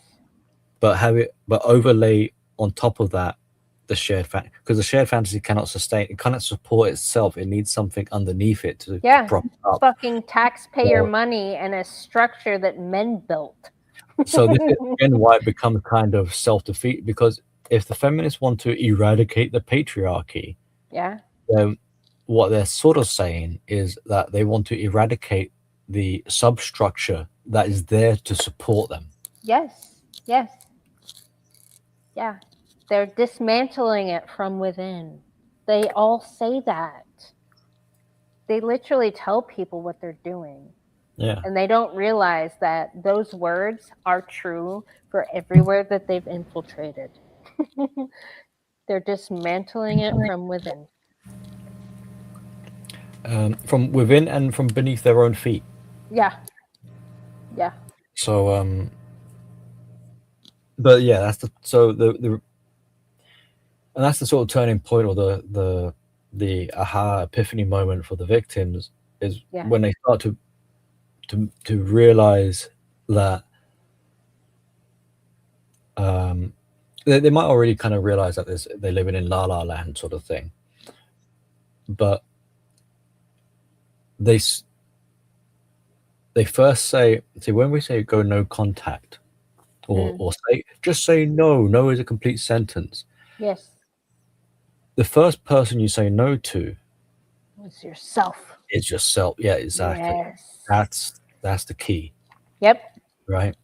Like, oh, I got that text. Nope. I'm not going to even respond. I'm not going to look. I'm not going to enable. Yeah. Yeah. So and then the clarity starts to come after that, Yeah. because then they realize that participating or trying to negotiate so that you can somehow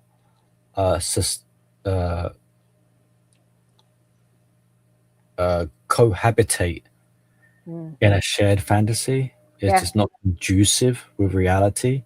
Yeah. Then And they stop. Then they give up. They stop trying to keep it alive. but Billy, also people should never negotiate with emotional terrorists. No, but they don't realize it. And there's also other things that are, if they've got insecurities, they got their own emotion. They're not very well put together. They've got low self-esteem, so it's like a symbiotic relationship. There's quite a few different reasons why they are sleeping in bed with the enemy. So that's why it's a lot of work. This isn't as simple as just here's some insight and ta-da, you're a free man now, kind of thing. Off you go. Right. There's a lot of obstacles and chains and shackles that need to be broken down here. It's not easy. Some people know this stuff, but they'll still be there. They'll still be in it. They might say something simply as like, "Yeah, but what about the kids?" Yeah. So they're happy. Or this is where I've sunk in my retirement. Yeah. Or I'm too old now. Kind of. Yeah. Right. Yeah. So sunk cost fallacy. Or they build up such a tolerance, because some of this abuse is pain tolerance. Yeah. That they make a decision which is like, look, she is a bitch. I recognize she's sleeping around. I'm okay with that. I'm a cuck or whatever. Yeah. But yet I'm still going to stay. Because it's cheaper to keep her. I think a lot of these companies have that same mindset. It's cheaper to keep her. Probably. They'll find, they're very creative. People who are like bonded, I don't want to say trauma bonded, but people who are trauma, whatever, or codependent or whatever, symbiotic relationship, they'll come up with a whole bunch of reasons, and you can debunk them. You can do a cost analysis over it. It doesn't really matter, because you're not dealing logically on this level with it. This is on an emotional identity, like your esteem sort of level. What does it mean for your identity and your sense of self and all this other sort of abstract stuff, which is why it's kind of hard for these people to, first of all, like contextualize it. But I mean, that's already an achievement. But how are you going to address it? Like, imagine like you spent your whole life, you've got a poor sense of self. You have no idea who you really are. You've been told who you should be. You don't really know what your identity is. You've attributed your identity to someone else. And then someone comes along and says, time to wake up and fucking take the red pill and,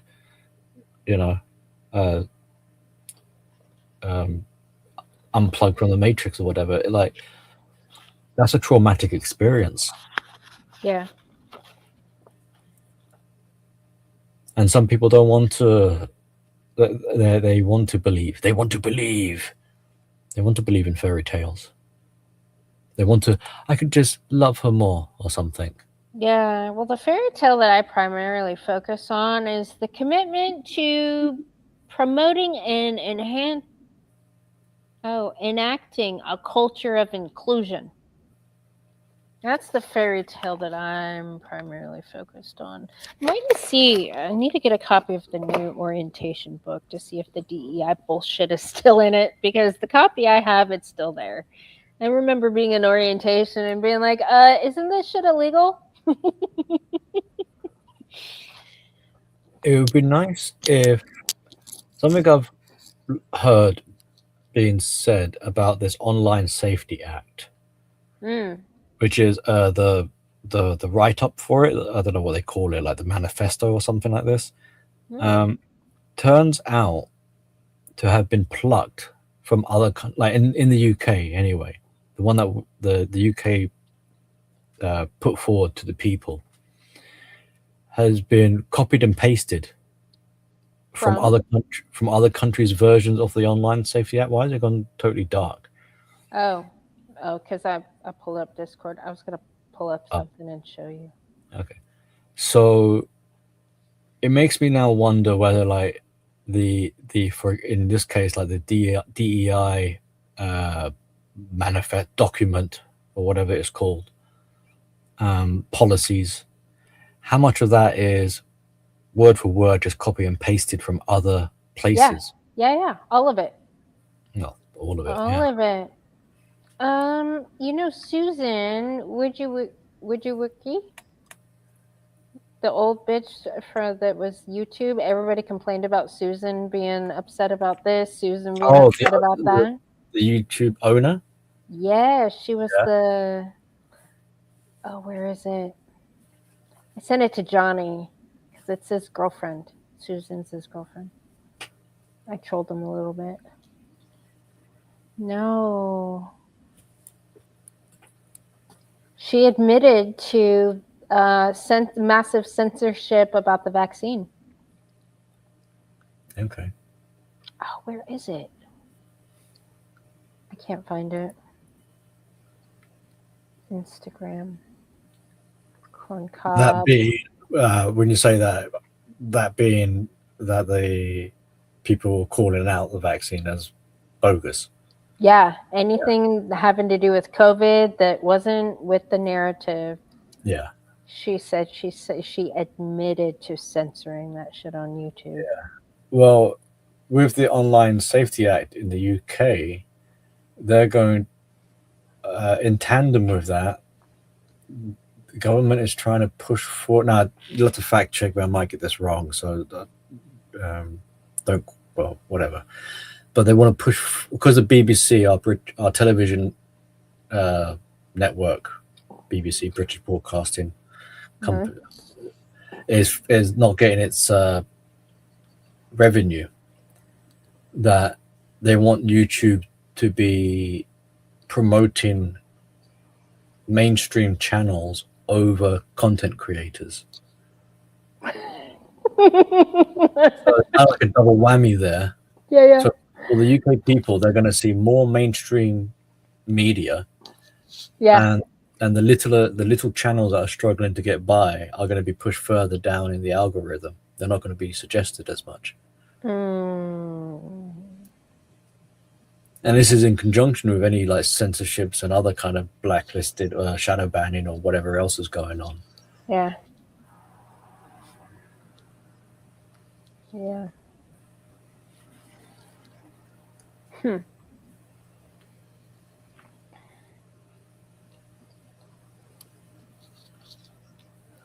I can't have the poor learning about the hoaxes. By the way, hello, Tom. Good to see you. Yo, Tom. Tom, what is the glasses?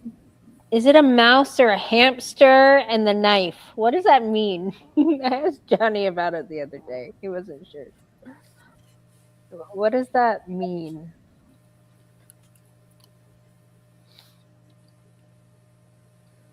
Okay. JC said, yeah, I've been following this, Governor. Government says we are the official voice of the truth. Listen to us first. It's full-on censorship via the backdoor approach. Yeah. Trust me, bro. Yeah. Oh, it's the Dr. Ginger hamster assassin. Okay.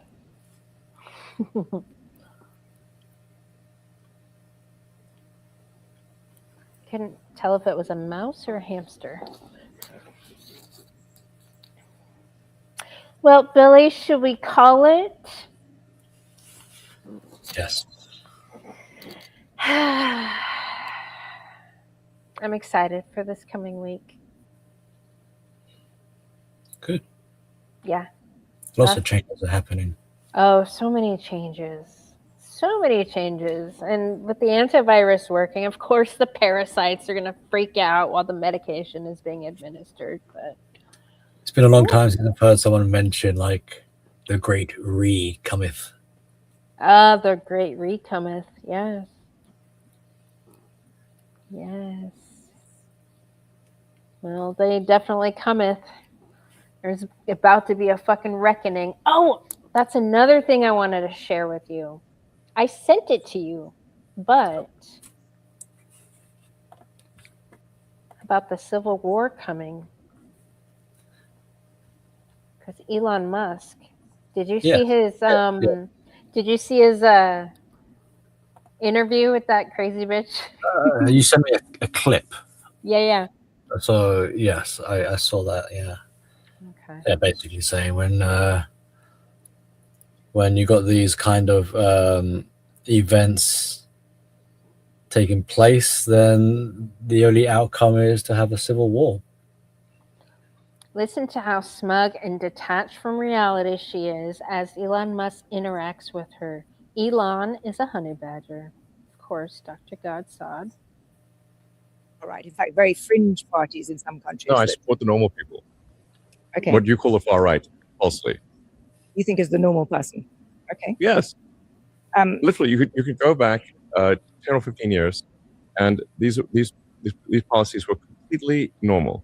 In fact, one of the tricks that I think is funny. One thing that is quite funny is to like take a speech from Obama and Hillary, and then go to someone and say who's sort of on the sort of what I call the lunatic left, and say, what do you think of the speech by Trump? Like, oh wow, he's the worst person ever. Actually, that was a speech by Obama. Or actually, that was a speech by Hillary. I agree. No, I agree that the center of gravity in this country has shifted. Certainly, the Democratic Party shifted to the left. But that's not what I'm talking about. I'm talking about people like Rupert Lowe. I'm Fringe talking right, about please. people. It's actually just normal people. It's just normal people. It's just normal people. And and here are the principles. And tell me which of these sound terrible. That we should have secure borders. That we should have safe cities. That we should have sensible spending.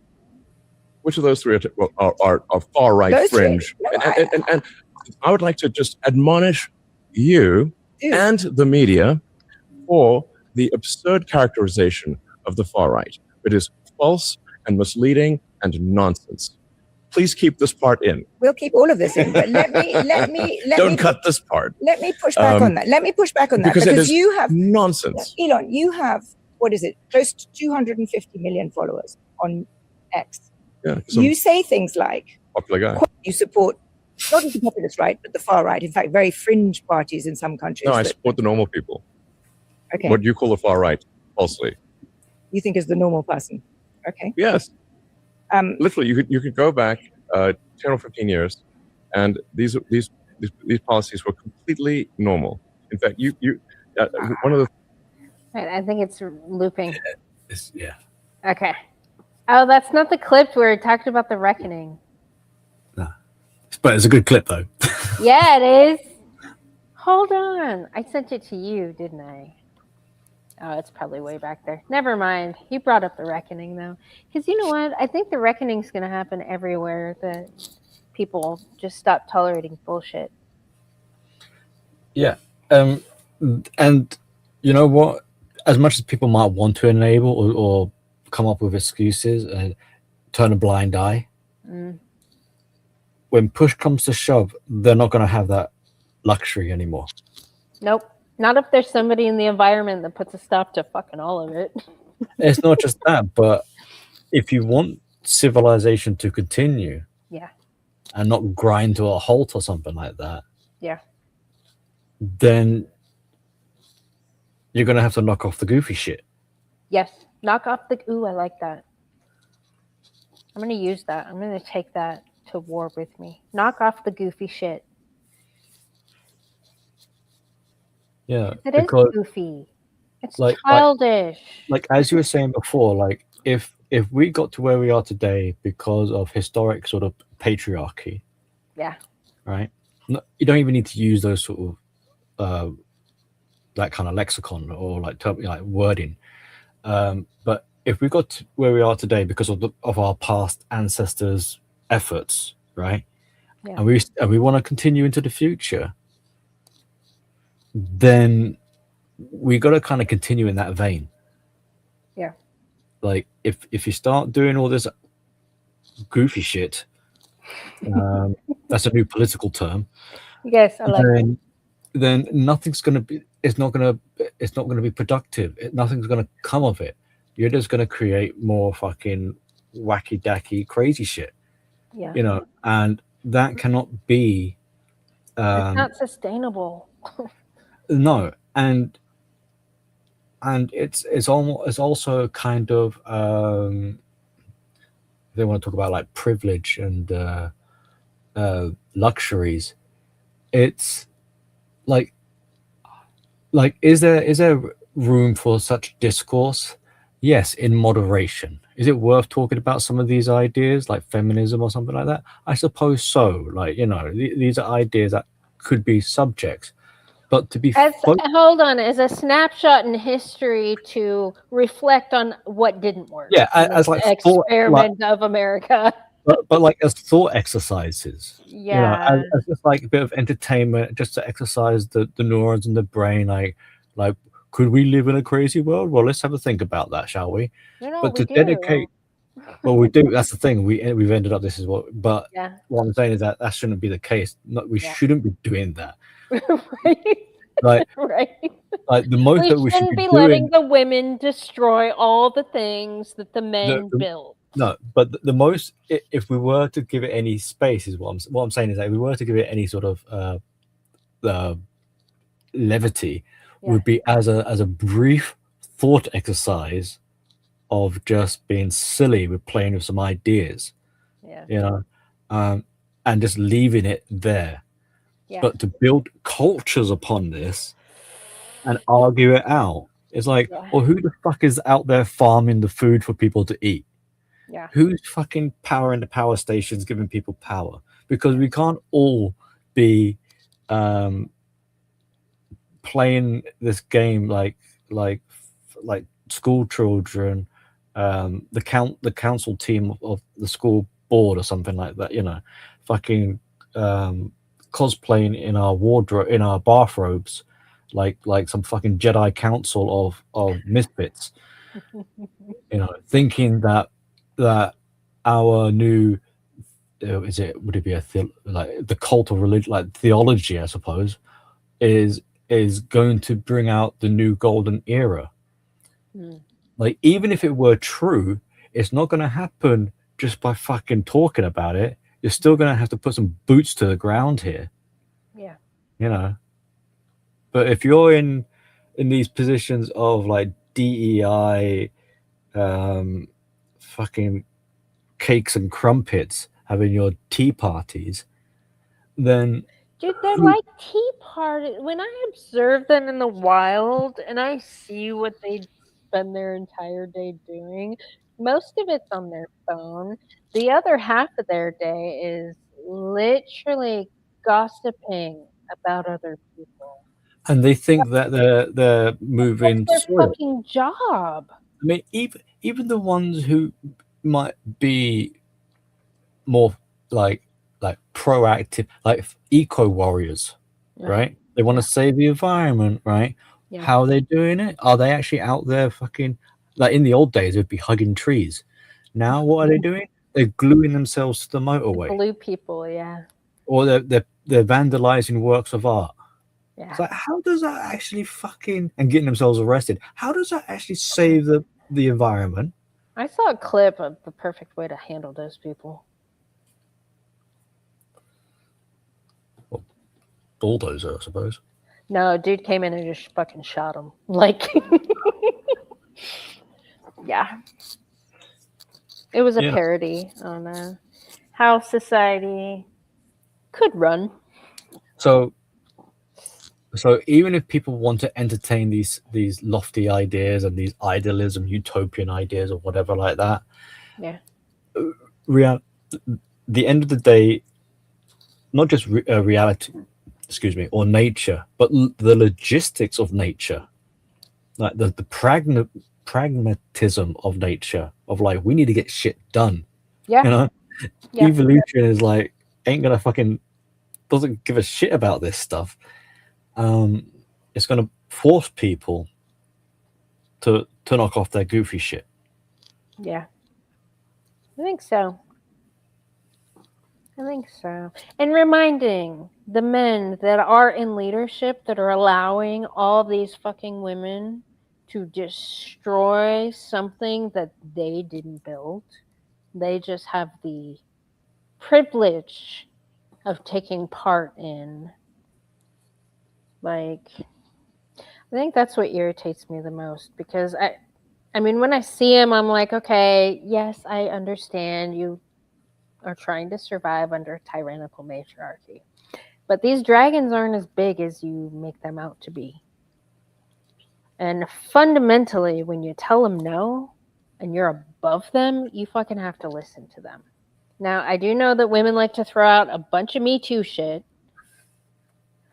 but if they have integrity, they shouldn't be afraid of that, right? See, that's another thing. A lot of these women get these men in leadership into positions where they have something to hold over them, some blackmailing material. Yes, that's the because they don't have any other sort of, because most normal people would have experience, credentials, Yeah. meritocracy, competence, integrity. Mm-hmm. They're learned, they're self-taught or whatever. They've been training, you know, they've been slugging it out. Yeah. They've been have failures, they've earned, and importantly, as a net result of all of this, is they learn to have appreciation because they've had to pay, they've had to endure. Yes. They know what They've it's like. sacrificed. Sacrifice, right? So there's appreciation and gratitude. What do these people have instead? They're fucking spoiled. They got it too good. Yeah. They have little tantrums. Yeah. They're bratish. Yeah. And it's because they haven't done any hard graft. They haven't grind. They haven't sacrificed anything. It's all been given because they're entitled. Yeah. And it's just fucking turned them into monsters. Yes, little fucking monsters.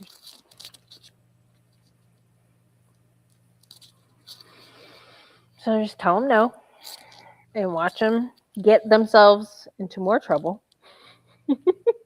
And then hold them accountable.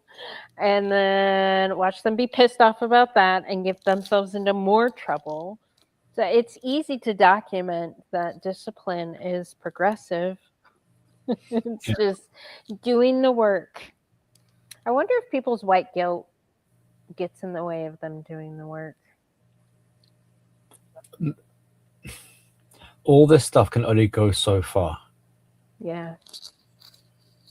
You know, because after a while, the box of Kleenex will be empty. Yeah. There'll be no more fucks to give. Yeah. There'll be no more sob stories. Like the violin, it will become more and more microscopic. Yeah. It will fall on deaf ears.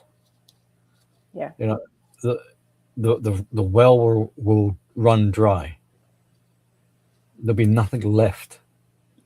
Mm. You know, and then what are you gonna do? Then you got fatigue.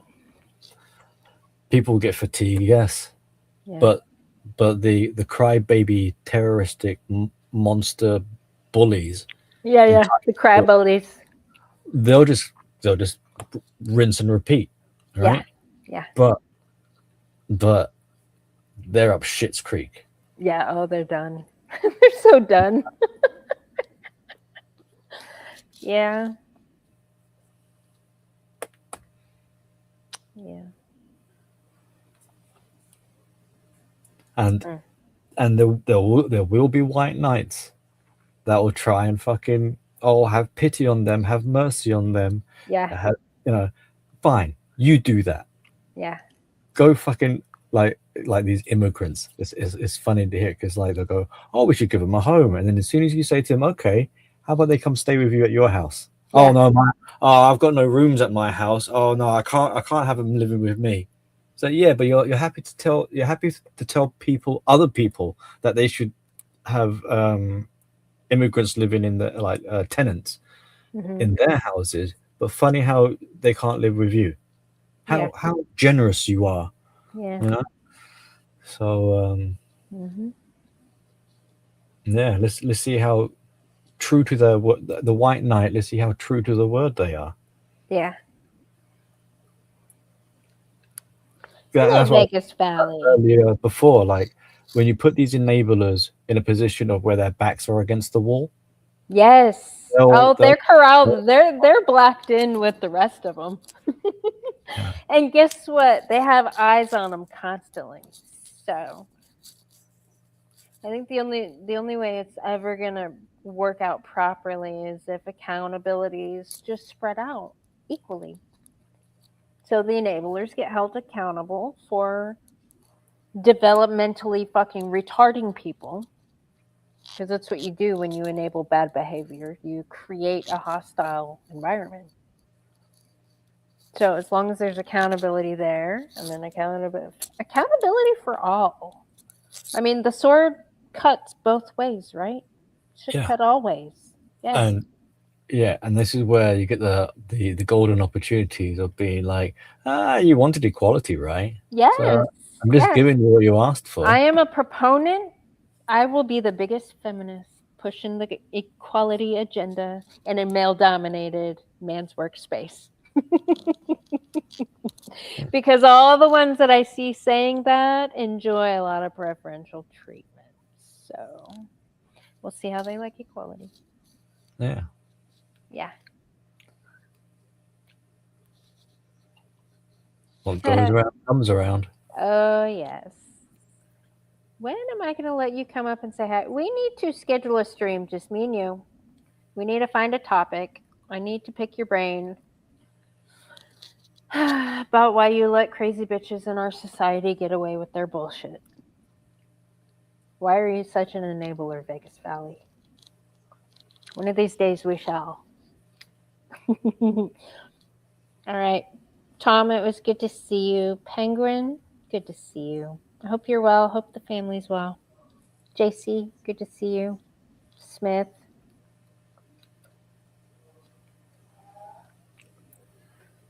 He's like, what? Not me. We'll find out.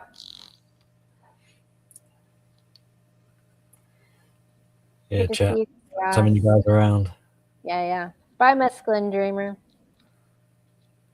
Yeah, see you around, you guys. Bye, everybody.